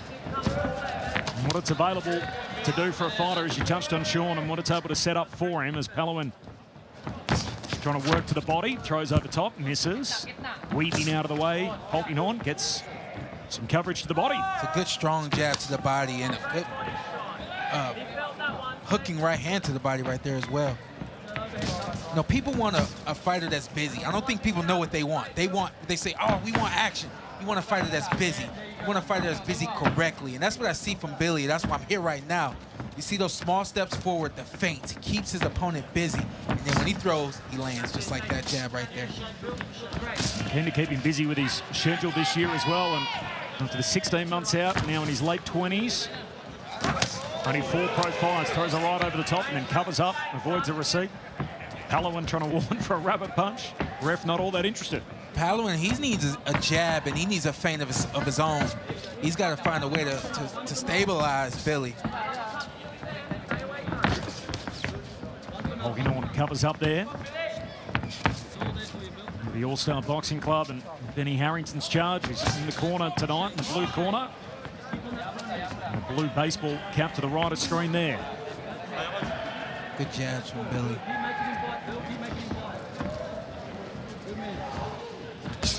Finding his range here in the opening round. First of 6, 16-month layoff for Polkinghorn. Oh, big right over the top. Paliwen avoids that. Nice. No, at some point you get confident, you take a chance, you know. That was a home run right hand. Or I was going to say on the other side of that is you feel like, all right, I got to do something. And he actually did the right thing. Nice right hand from Paliwen. Deep amateur pedigree, as I touched on in the walkout. Over 200 bouts. Oh, nice uppercut on the inside from Polkinghorn. Now covers up, tries to throw again. With the uppercut.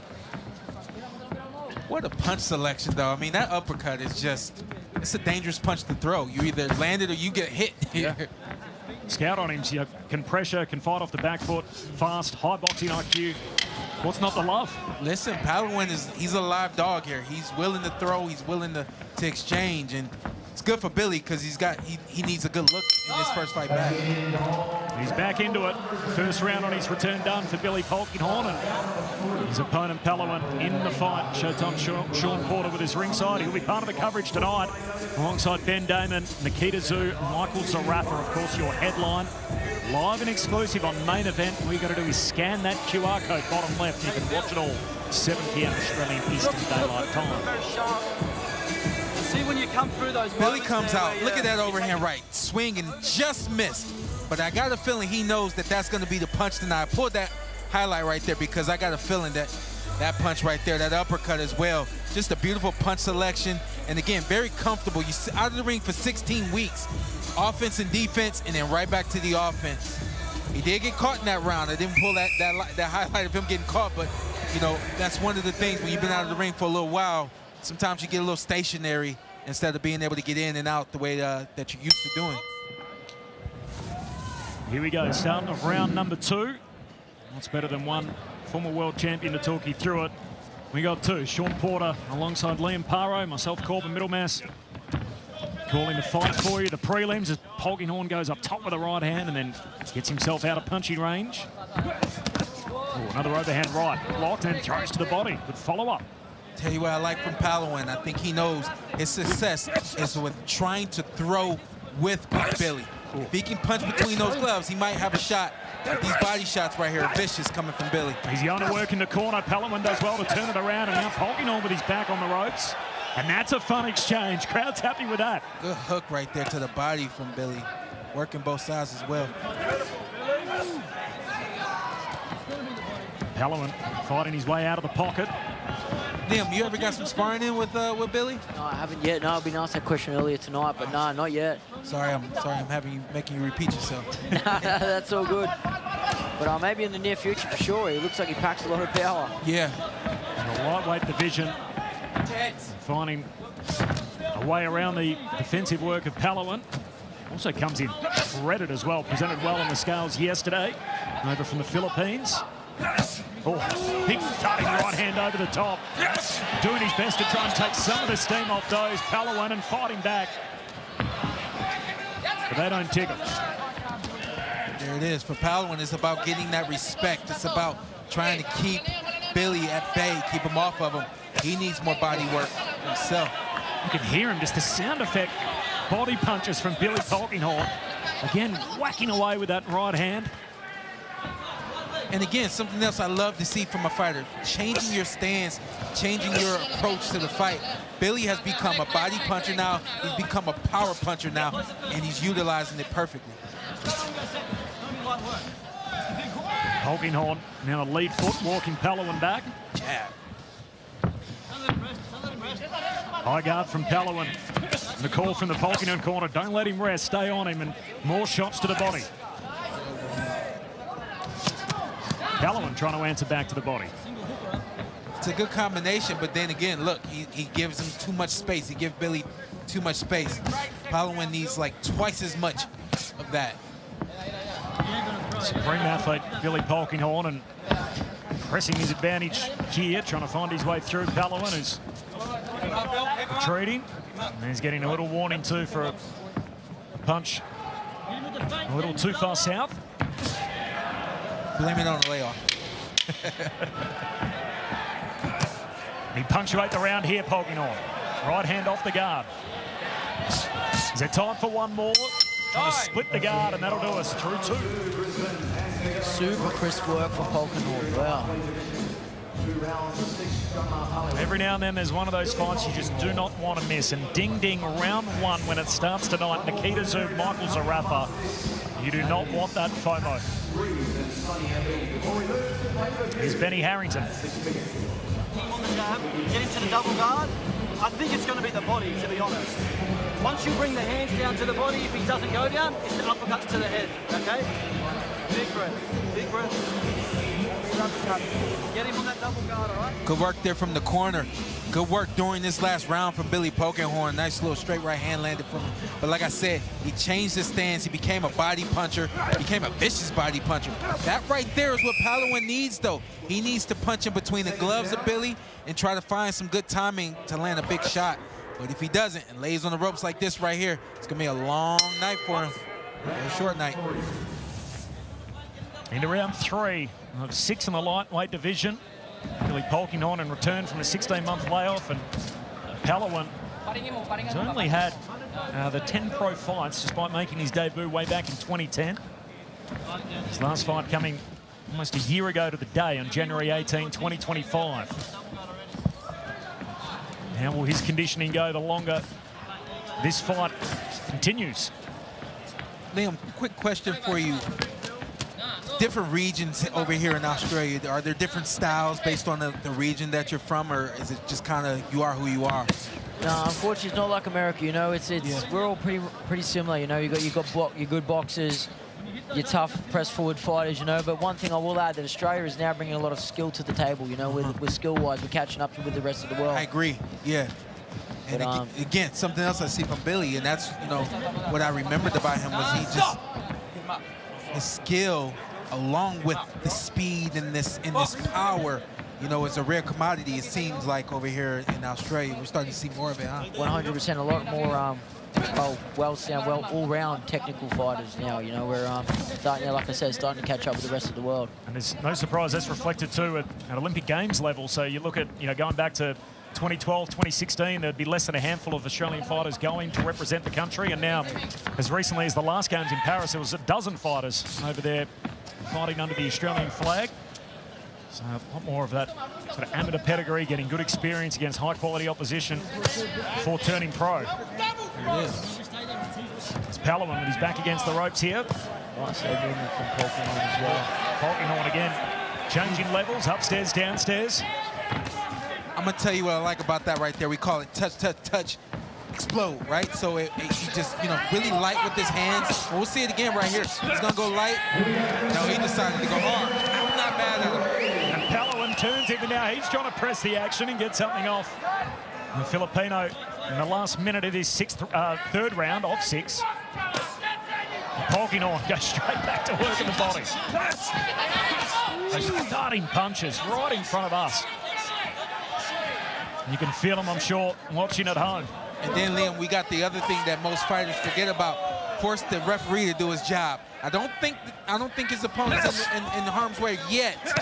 But this is keeping this pressure. This fighter gets stopped because the ref is like, you're not returning. Polkinghorn. And that's where you come in and you punch a lot of flurries. Might not be hard, but in the ref's eyes, he's not punching back. He's not protecting himself. So 100%. Trying to keep use every advantage you can. Trying to keep him in the pocket there, and he's making this ring tiny for Paliwen at the moment, cutting the ring off and stalking him before the final bell. That vicious body punching. And what a return so far for Billy Polkinghorn, back in the pro ranks after a 16-month layoff. Jomar Paliwen, I mentioned he hasn't fought at the pro level in almost 12 months, and he's taking a breather on his feet at the moment, getting a drink. Sometimes that's the best place to be. To stand up and endure. Polkinghorn sitting with everything bar the corner stall at this stage. And then we finish on power, okay? We just start digging his body and uppercuts. Big night for all-star boxing. This Billy Polkinghorn's on now. Liam Wilson to come later to Wessie in the heavyweight fight, of course, against Dempsey McKean. Step to him, okay? Don't give him space. If you want to watch all that, you can find it on Main Event, live and exclusive, before Tszyu Zerafa, 7 p.m. Eastern Daylight Time, the QR code bottom left.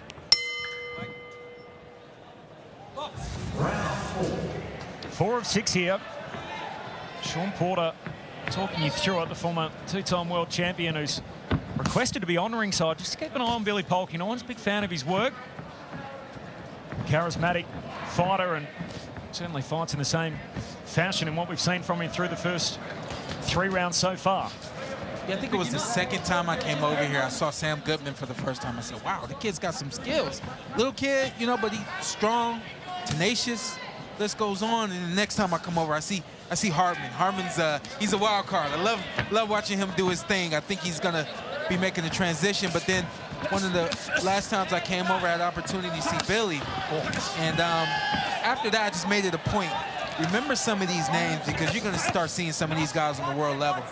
Those body punches taking the wind out of me.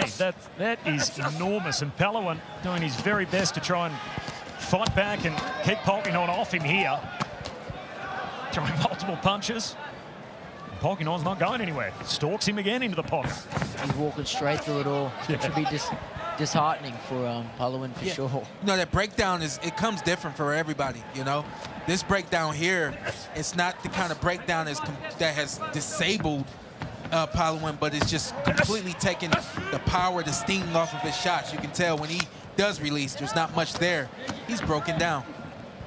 It would also be mentally draining too, He's giving him everything he's got. Yeah. Polkinghorn keeps walking through it like, is that it? Listen, he's lucky there's not more fans in this arena. He really, the breakdown will be even worse. Again, changing levels. Polkinghorn swings through on the uppercut. Didn't quite connect. Paliwen weaving out of the way. Looks exhausted as he's perspiring significantly, as you can imagine, trying to again fight out of it. He's back in the corner. Staying just outside range, and those home run shots from Polkinghorn not quite connecting. Here's time for the ref to see this look in. And this is just target practice here, trying to land that uppercut. Couldn't quite get it through. Paliwen hanging in for now. Ref taking a close look. Good body shot landed right there from Billy. And now it's time for him to let his hands fly. This is where we get the ref to do his job. Punching through that leaky guard, Paliwen trying to use the perimeter of the ring and stay at range, but Polkinghorn just walking him down and walking at him again. So, check it out. Only 4-0, right? So this is his 5th professional boxing match. One thing he's going to learn moving forward is how to stay sharp, cut the ring off, and continue to do his job. Right now, he's pulling back. You know, he feels comfortable. He knows he has this fight in the bag. But I think that, you know, the next level for him is to step over, remain sharp, and get this guy out of here. 100%, and went to see them openings, like I said, make the ref come in. If he was to throw a flurry, a 10-punch combo, I think the ref would call it off. Yeah. But that comes with experience, doesn't it, Sean? Experience, time awareness, ring awareness. What a treat. Sean Porter and Liam Paro talking you through it. The prelims roll on Fox Sports. Tonight on Main Event is Zerafa. Here are the highlights from that 4th round. You know, you have an opportunity to tell the producer what highlight you want. In this round, it was kind of like the pickings were whatever we wanted, you know? Right there, even a punch that he missed, but you see the confidence, and you see this right here. I'm still here. I'm coming to get you. I wanted to see more of it. See, he's starting to stand a little more erect now. That's taking power away from his shots. He's got some work to do, some things to improve on. But at this point in the game, 5-0, about to be 5-0 soon, something unless something crazy happens. You know, he looks fantastic for just, you know, 5 professional fights. Definitely looking good. Mentioned Sam Goodman too, and as much as an attractive style, a charismatic personality is one thing. The ability to try and sell some tickets and pull a crowd, and Billy Polkinghorn just tapped into the West Ham supporters group here in Brisbane, who are obviously they share the same allegiance to the football club they support, and so it's not a bad way to do it. Basically say, hey, we got this in common. How about you come out and support me the same way we support the Hammers? And he's been able to move a few tickets there and bring a few along tonight. That's how you do it. Yes, in behind him. And Billy Polkinghorn at the West Ham familiar chorus on the way out. And Paliwen, he's got 2 more rounds to try and get through. He's down on the cards, and Polkinghorn feeling it on his return.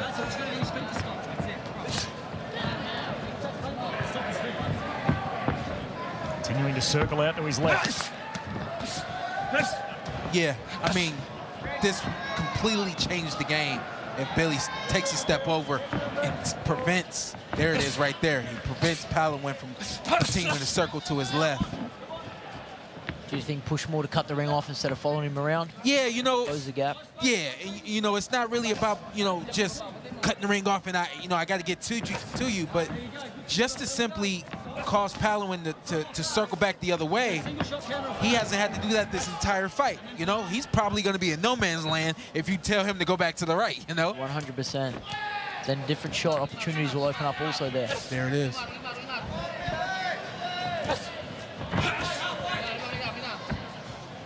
But overall, for Billy, you know, not much that he's done wrong. A lot that he's done right. You know, the feints, the jabs, the busyness, the pressure. Paliwen using the full perimeter of the ring in this 5th round. Trying to circle and stay outside of punching range, having worn numerous shots to the body, even the ones he's blocked. Coming at such a pace. They both exchange there on the way in.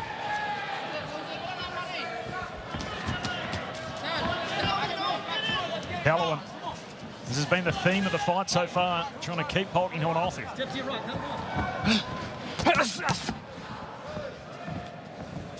Deep breath from Paliwen. Half a minute left in his 5th round and then 1 to go after that. As Polkinghorn pressing for his 5th win in the pro ranks. And behind the jab, again following a similar rhythm in this 5th round. Can he unload something late here, Polkinghorn, as he stalks him again into the corner. Here we go, last 10 seconds. Oh, Paliwen lands one upstairs just to keep Polkinghorn pushing back for the time being, and Paliwen with a good finish to the round. Good recovery from the Filipino, and he navigates that 5th round. 1 to go.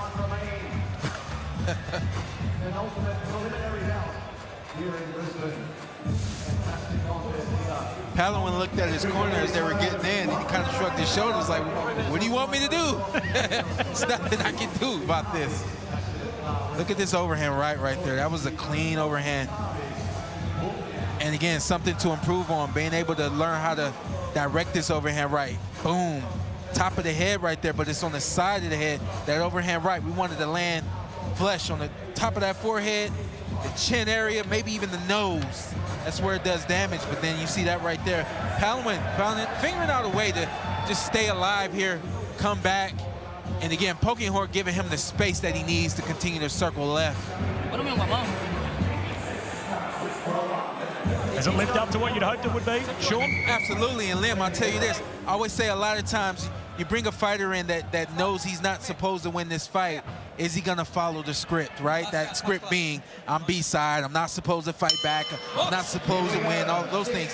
Billy Polkinghorn, he forced him to follow the script. You know, we're one more round here, and I'm wondering if Paliwen's gonna show any more than he showed throughout this fight. And I got a feeling Polkinghorn's got another gear that he's gonna pull up to. Long-time glamour division in boxing, of course, the lightweight division. Australia with success in recent years with George Kambosos, of course, and Michael Katsidis before him. On the world level at the moment, the likes of Shakur Stevenson, Gervonta Davis, all in and around the lightweight neighbourhood. Polkinghorn getting out of there. 2:20 to go. Billy, keep him up. Watch where you're punching. I think that one was low. You right? Another one too far south. Now I told him. You okay? Okay.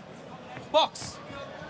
Back we go, 2:10 to go. I mentioned Paliwen at the end of that round looking at his corner. It was almost a win, that 5th round for him after what was happening in the 4th round where he sort of feared how long he'd be able to hang in the fight. But here he is in the 6th and final round. He's been seemingly overmatched tonight against a guy, Billy Polkinghorn, who's returned straight to the top of his game. Absolutely. Yeah, very sharp today. Fast, skillful, intuitive, smart, doing all the right things, Lim. And no ring rust at all. No. For the long layoff too, so credit to him. Shows he's been in the gym, he's been perfecting his craft and showing on fight night. What about you, Liam? I always say I don't believe in ring rust. What about you? Look, man, if you're in the gym all the time, I don't know. You know, it's I think if you're away from the sport of boxing, you're not living, breathing boxing, it might be a thing, but if it's your lifestyle, it's like putting on an old sock, you know what they say. The believers of ring rust, they haven't got another case study tonight in Billy Polkinghorn. He disproves that theory as he's still walking forward here in the 6th round. He's got a hot minute left. It's been a superb display so far. Paliwen trying to answer back. As Polkinghorn hits the warning in the arena too. There's a minute to go. Oh, good jab. Just as he got a little smirk from Paliwen, Polkinghorn took that off his face quick. Good defense right there from Polkinghorn as well. Here with the sweat and the spit. I was wondering what you're doing holding up that piece of paper, Sean, and that's exactly that. Just I left my umbrella at home. Ben doesn't like it. Final 30 seconds. Sean Porter with us on the prelims. You'll hear him tonight alongside Ben Damon. Zerafa and Tszyu. And here's Polkinghorn pressing for a finish. Trading up top with a ferocious exchange. And Billy Polkinghorn, some heavy artillery. Final 10 seconds. Stop! Can't hit on the back of the head. The warning for the rabbit punch as time will expire on this fight. Polkinghorn with the last say. And the judges will go to their cards, but Billy Polkinghorn will be wrapped with that. And he's returned after 16 months out in a super impressive display over 6 rounds. Man, I love that word that you just used right there, super. You know, when you come back after 16 months and you look sharp like that, again, yes, his opponent helped him, did the same thing virtually every round, but he had to. Polkinghorn didn't give him a choice. And I like that about Billy. He stepped up and he did what he had to do. Didn't care about being off. Didn't care about the ring rust. He looked great.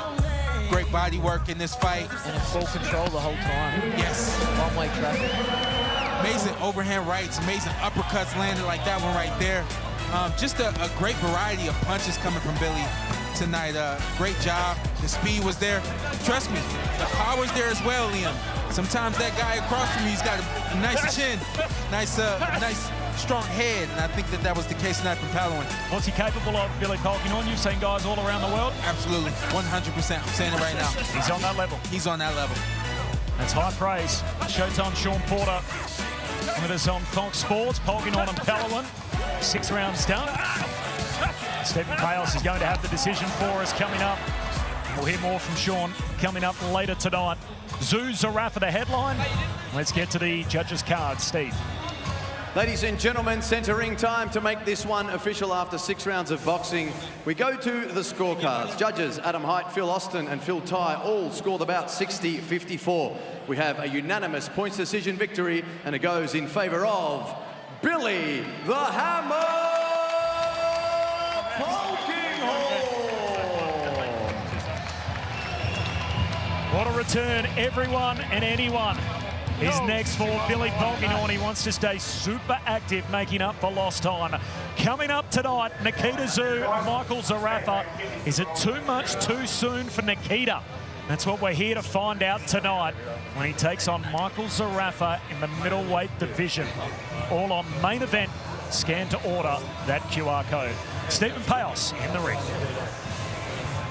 Ladies and gentlemen, time to bring out our boxers for the final preliminary bout. Let's welcome, first of all, red corner. This is Sonny Abid.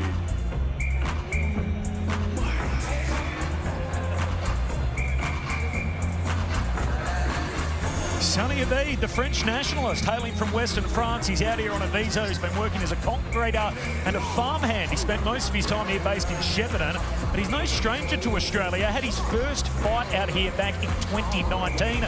He's a southpaw with a big punch. He's been boxing the majority of his life. He's got a deep amateur pedigree, having represented the French national team.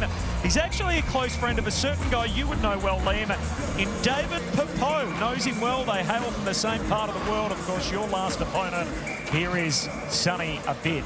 And now let's welcome his opponent, centering blue corner. This is Max Reeves.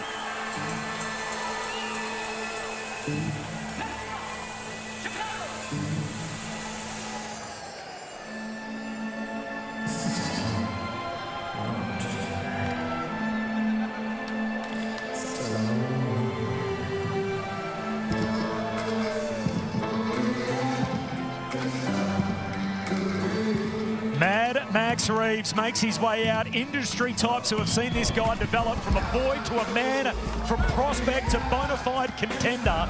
And tattoos aside, that's not the only thing that's changed about him. He's gone from 74.4 kilos to 76, but there's a lot in that 1.6 kilos that has changed about this man. 2 separate stints as the Australian super middleweight champion. He defended the title on both occasions. The one loss on his record was to big punching knockout artist Tonga Tonga, where he was floored early, turned the tide, and was actually ahead at the time of the stoppage. What was a controversial ending with him still on his feet. Looks can be deceiving despite the tattoos. One of the nicest guys in all of boxing, Mad Max Reeves, who brings a crowd with him. Ladies and gentlemen, 6 rounds in the super middleweight division. Judging this bout, Adam Height, Phil Austin and Phil Tye. We introduce first, boxing out of the red corner, weighing in 75.26 kilograms. Professional record, 11 fights, 9 wins, 2 losses, 4 big wins coming by knockout. This is Sonny Alligator Abid. And now we move to the blue corner, weighing in 75.76 kilograms. Professional record, 14 fights, 11 wins, 1 loss, 1 draw, 1 no contest, 8 wins by knockout. Let's make some noise for Mad Maxi Reeves. Boxers centering, please, for Phil Holliday's instructions.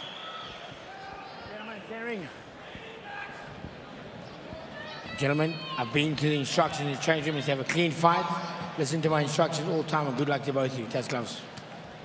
It's not all about Zerafa and Tszyu, and yet there's more than 100 people on the floor that have travelled up from Gippsland to watch Max Reeves tonight. They see something special in him. Are we about to see it too? There's nothing more special than hometown support. That's for sure. First time out on the road, the lad Beautiful from stiff jab to start. Stratford in Gippsland, Victoria. Mad Max Reeves in the white with the black gloves, and Sonny Abid, the Frenchman, all in black. First of 6 rounds, super middleweight division. Here's the former national belt holder, Mad Max Reeves. Like I said, Corbin's looking good at super middleweight, looking strong. Stamping his authority early on the front foot.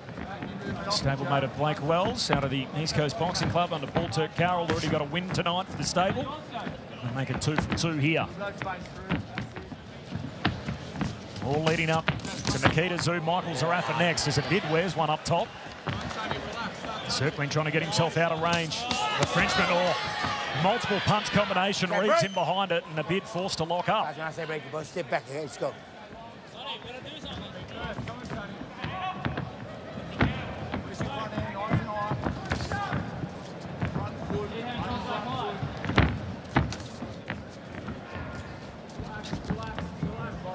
Abid turning, circling around to his right. Trying to stay out of the way, that right hand of Reeves, who throws to the body. Oh, that's a thudding punch. Powerful. You can hear the thud in that left hook. Bit of southpaw. Max Reeves actually been sparring with Nikita Tszyu in the lead up to this fight, who, of course, is a southpaw. And I mentioned Blake Wells. They would have done so many rounds together. So Reeves, no stranger to facing a southpaw. You can see that early here in this fight. Very comfortable. No feeling out process. Reeves straight to work. Oh, again, 2 punches up top. Rocks a bit back. The Frenchman who accepted this fight on relatively short notice. After first choice opponent unavailable for Max Reeves. What a prospect he is.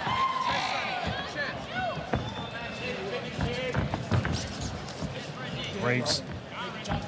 Head lock up in the middle of the ring. Okay, stop. Actually flew up from Melbourne yesterday, and on my flight there were people wearing Max Reeves t-shirts. So how awesome is that? Traveling to show the support. Very special. Heaps of people with him. They were donning the gear even a long way out. It's a right hand up the top. And trying to punch his way out of the clinch, and the ref hasn't yelled break, so he's able to punch out of it. Okay, stop. Stop holding, please. Okay.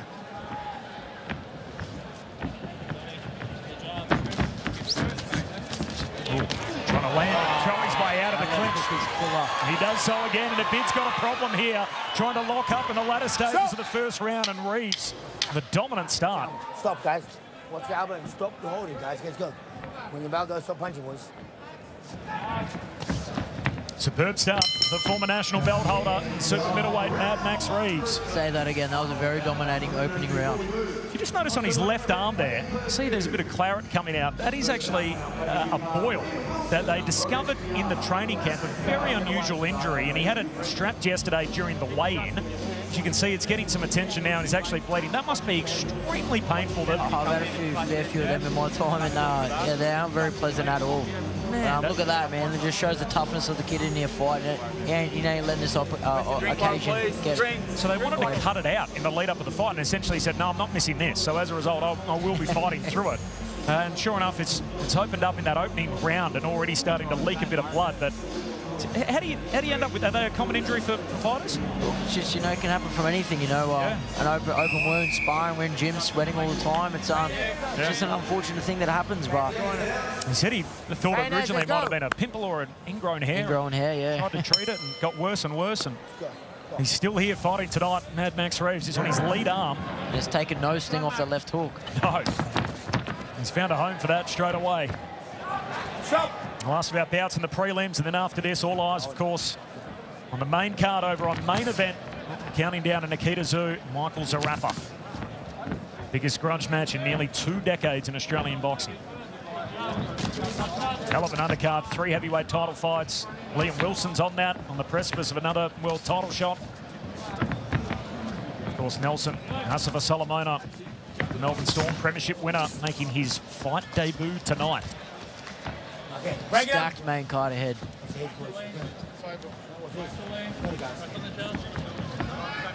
Some of those nights at the fights, the only way to take it in is to observe it as it's happening. You don't want to catch up later and miss out on what's ahead of us tonight. We'll have the country talking, no doubt. Zerafa Tszyu, all in front of us on main event. Watch your heads, guys. Come on, watch your heads. And Abid knows he's in a rumble here, the Frenchman. He's got Max Reeves coming at him. Break. Made his debut on a Will Tomlinson show on the Bansdale Rec Centre all those years ago. Max Reeves didn't have any of the tattoos back then, and the tattoos changed, the body shape's changed. He's a new man. Isn't he? Now he looks like an absolute prospect ready to take on the best in the super middleweight division. Looks even better every time he steps out.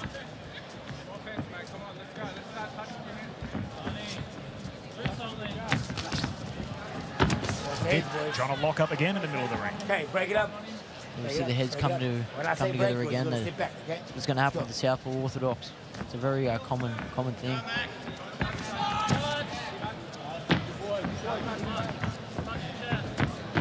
Bid playing a defensive game here. Having tasted a little bit of leather from Reeves in the opening frame of this fight. He's definitely gone on the retreat more this round. Okay, break it up. Phil Holiday giving them the opportunity to try and fight out of the clinch. Oh. Big right cross there from Reeves, doesn't quite connect. And a two-punch combination, just punching through the guard of the Bid, who again tries to move inside and make it scrappy. What a warning for the forearm against Reeves.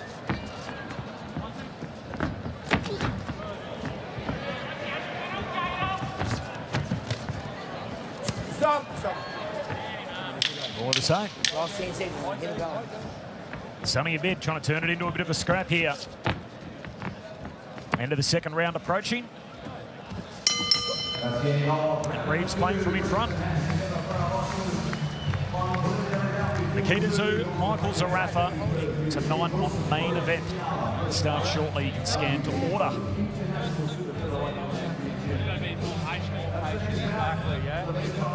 There he is, the butcher, Nikita Tszyu. Looks very relaxed. Helping out with some of the tech here. How are you this far out from a major prize fight? Len, take us inside what this moment will be like. Yeah, look, it is relaxed, you know what I mean? You've got nothing to be nervous about. This is the fun part for all fighters, you know, once you've made the weight, you're refueled, you're feeling good, you're going through the game plan with your coach, but it's just relaxed, you know, you want to conserve your energy as much as possible and yeah, just enjoy the moment. And I think Nikita's doing that right now. Look, he looks calm, happy and ready to go. He knows what's on the line for him here. Looked the same way yesterday. He hit the scales out in the middle of the CBD. Nikita Tszyu. Guys, you've got to stop the holding. And on the inside, you both go with the elbows, okay? Watch it. Listen. He's almost going to be disqualified. Watch the holding, okay? Let's go. Box in. Time in. Let's go. Box. So Phil Holiday doesn't want to see any more of that clinching here in this third round.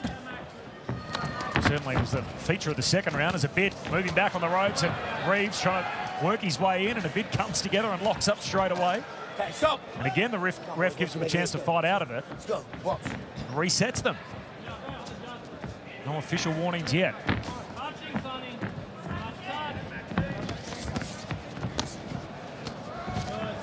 Stop holding. He's holding that left hand a bit, and right Reeves still has his right hand free, and he's unloading that up top. He's happy to hold on in there, you know. Let's go. Box. But Reeves is fighting good. With every loose hand, he's trying to work. Which is good for the judges' eyes. Reeves feinting and throwing the jab, now working to the body. The Bid hits himself outside.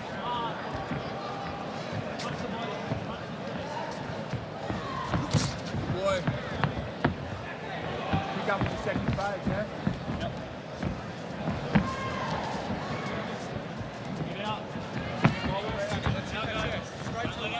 Saw a Bid in the opening round, the end of a couple of thudding blows from Max Reeves, and since then he's taken more evasive action, trying to keep himself at range. Hanging his bout as long as possible, looking for trying to hang in there to make sure an opportunity presents itself at some stage. Is this one of them? A Bid. A couple of punches he's able to get off up top.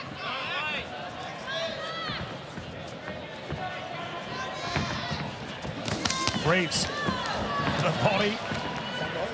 And again, more clinching. Trying to punch with his right hand as his left arm being held. Again, we continue.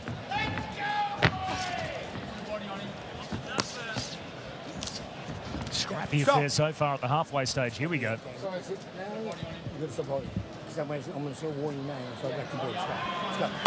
Surely that's the last warning. Yeah, we'll soon see. Like a piece of Velcro.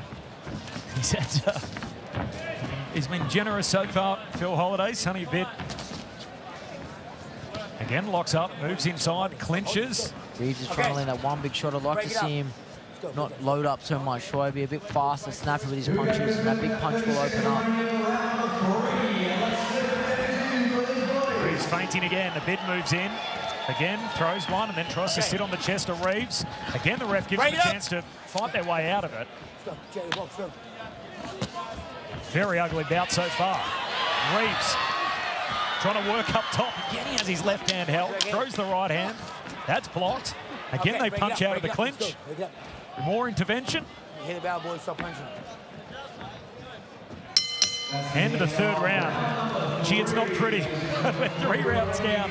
Over 6 here in the super middleweight division. And Sonny a bit hanging in there against Mad Max Reeves.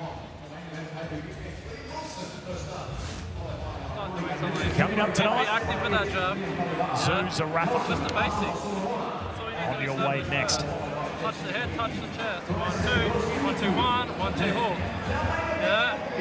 Defense on the way in, smart, keep it tight, and on the way out. Just a bit off balance. More offense, so just relax. More offense. More offense, yeah. Keep the work rate. Work rate. Okay? I need that work rate. Deep breath. Relax. Just need the work rate. You can't let him set when you're on the ropes. You need to get out. And if he's tying you up, where your shots go? Yeah? It's Dan Cleve, the trainer for Sonny a bit, and there's Nikita Tszyu. Little inside look at what's going on in the dressing room. The Butcher had the biggest fight of his pro career tonight. Takes on Michael Zerafa to settle that bit of family feud. And what doors will it open for Nikita if he's to get Zerafa out of there? It's going to be huge for him. It's the next step in his career he wants. They would welcome him onto the world stage in a big way. He'd go as high as number 3 in the IBF rankings if he wins tonight. For Nikita Tszyu. Bakram Odazaliev, of course, is the current belt holder, who Bakram had a win over his brother Tim, so we'll put him in the frame there. He's able to be successful tonight. Nikita Tszyu, he's got a stern, a tall task in his way, of stern opposition, obviously, in Michael Zerafa, who's been there and done it on the world stage. He's had some major domestic bouts himself, wins over Jeff Horn and Isaac Hardman. From Michael Zerafa. Okay, stop. He gets a shot at a Tszyu tonight in Nikita. I'm going to warn you now, okay? You hold on. I'm going to have to start. There we go. One more warning. Let's go. That's it, surely. Surely. Max Reeves trying to sit right on Sonny a bit, knowing that option's been taken away from him. The multiple warnings for holding. And Reeves, can he get some punches off here in a scrappy affair so far through 4? Now Reeves works on the inside. Okay, break it up. He locks up. Let's go. Box. Halfway through round number 4.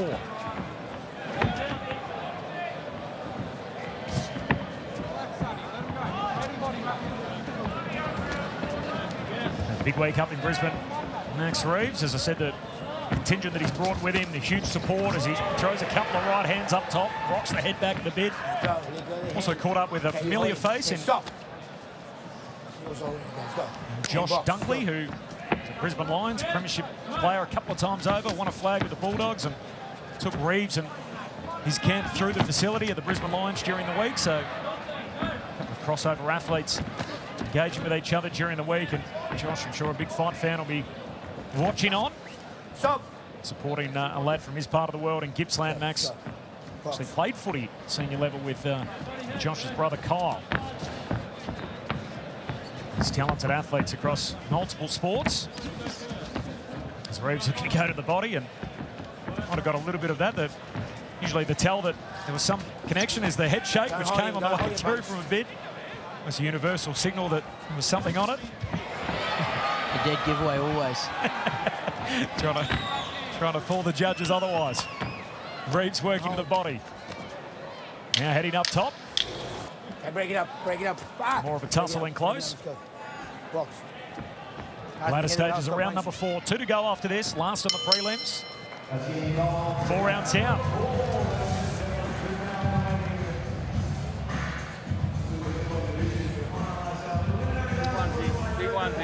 It's been a little bit made leading into tonight's fight, Nikita Tszyu, Michael Zerafa, about how the occasion will go for Zerafa. He's had some big fights, obviously, overseas.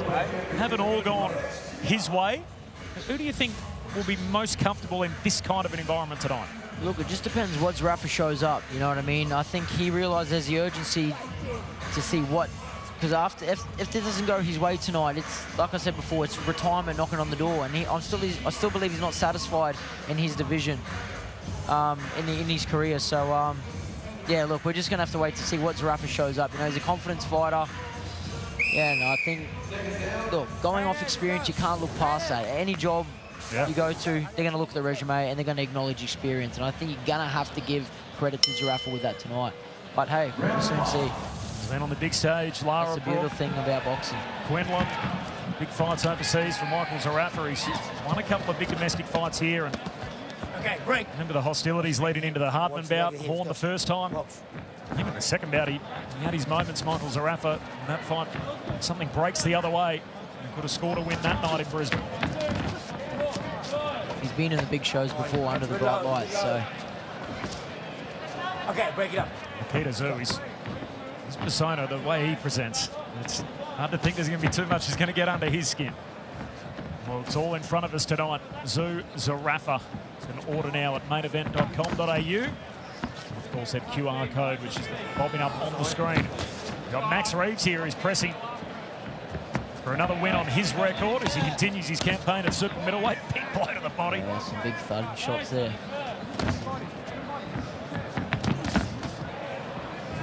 Changing levels to the body, then up top with the right hand. Beautiful jab. I think Max using his reach. He's obviously got the longer reach here. Keeping a bit on the end of his punches is working well, as you can see at the start of this round. So if I was him, I was his corner, I'd be instructing him to keep trying to do that. He's a bit, anytime he gets close enough, he's just going to grab. Warning for a little accidental head clash there. Break it up, break it up, let's go.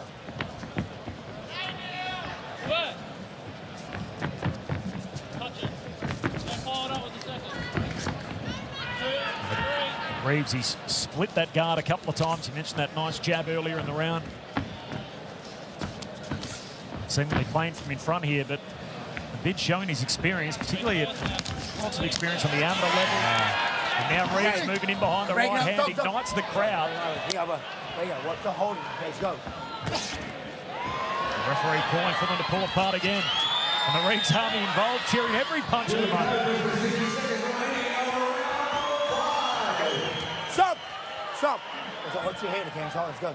Okay, box, he's good. Nice right hand. From holding. Continues to rock a bit back, swinging against the ropes. Okay, break it up.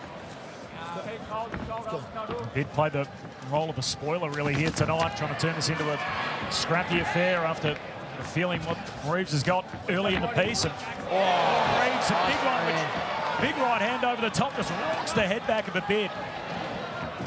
And Sonny trying to level up, middle of the ring, hanging on to that left arm of Reeves.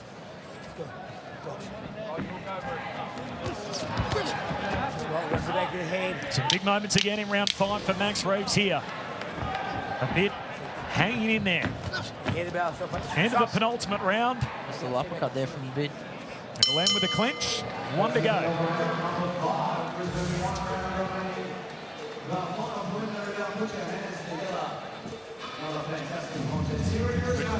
Which means that is 1 round away. Nikita Tszyu and Michael Zerafa.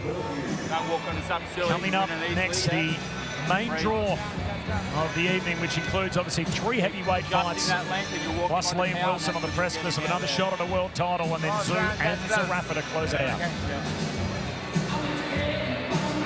Where's that cow? Reed. That's the QR code you can scan on the bottom left. That's empty out, yeah. There's a lot of talk that this is, it's probably hard to argue, the most sort of biggest grudge match Australian boxing's had since Green Mundine. As an Australian growing up, do you remember Green Mundine the first time I remember it very well, you know, and that was huge. And to be in the same talks as that, I'm sure Tszyu and Zerafa would be very stoked.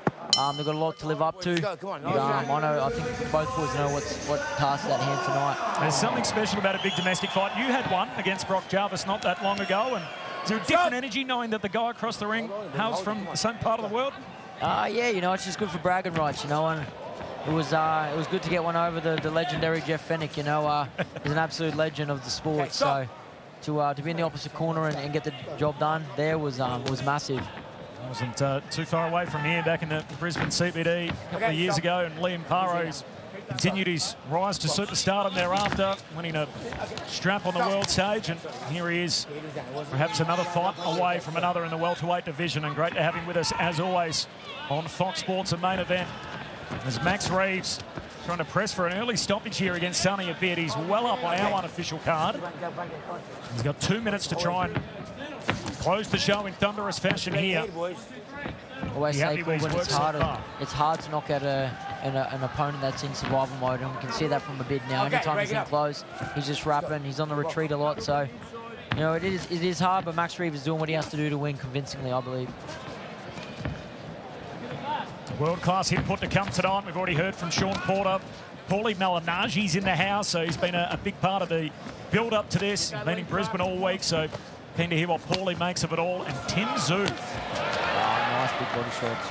We'll hear from Tim tonight. He's going to be in the house to support his brother. It was teased out yesterday whether he will be here or not. No chance he'll be missing this. So all of that coming up on main event next. Okay, break it up.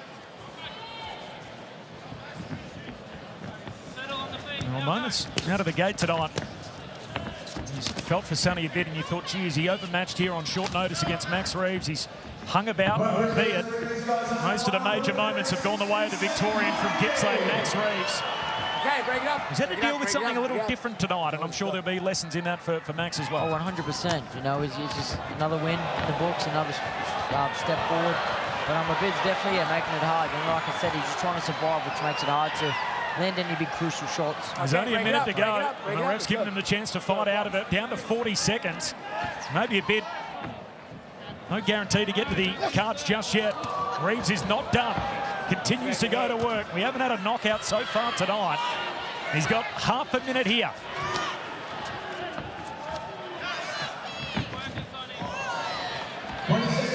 Reeves continues to stalk a bit. Later stages of the fight.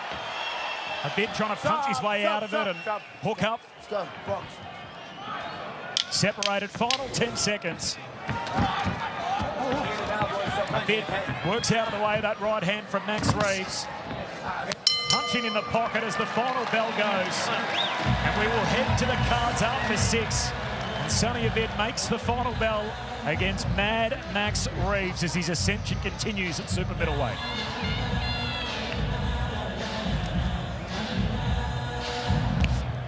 Six rounds done at super middleweight. What a glamour division, of course, in Australian boxing. Anthony Mundine, Danny Green, and on a world stage, it's a division that has really hit the reset button after Terence Crawford's retirement, taking the belts of Canelo Alvarez. Here's what we saw, Liam, across the fight. It wasn't pretty the whole way through, but Max Reeves, I'm sure, will be happy to get out of here with a W. 100%. A win's a win. You know, it's another notch on his belt, and he moves on to the next. You know, like I said, Abid just wanted to hold a little bit, made it an ugly fight, did what he had to do, he was crafty, but yeah, very convincing win for Reeves. Here's Stephen Payos with the decision. Ladies and gentlemen, let's make this one official here in Brisbane. All three judges, Adam Hyde, Phil Austin and Phil Tighe, scored about 60-54. We have a unanimous points decision victory in favour of your winner, Mad Maxi Reeves. Unanimous points decision win for Mad Max Reeves as he gets it done comprehensively tonight with a win over Sonny Abid. The prelims are done. The Fox Sports portion of the night. Scan that QR code. Coming up, you're off to main event. Switch over now to main event. Nikita Tszyu and Michael Zerafa. You do not want to miss it. The biggest grudge match in 2 decades is coming up. Tszyu, Zerafa, bad blood.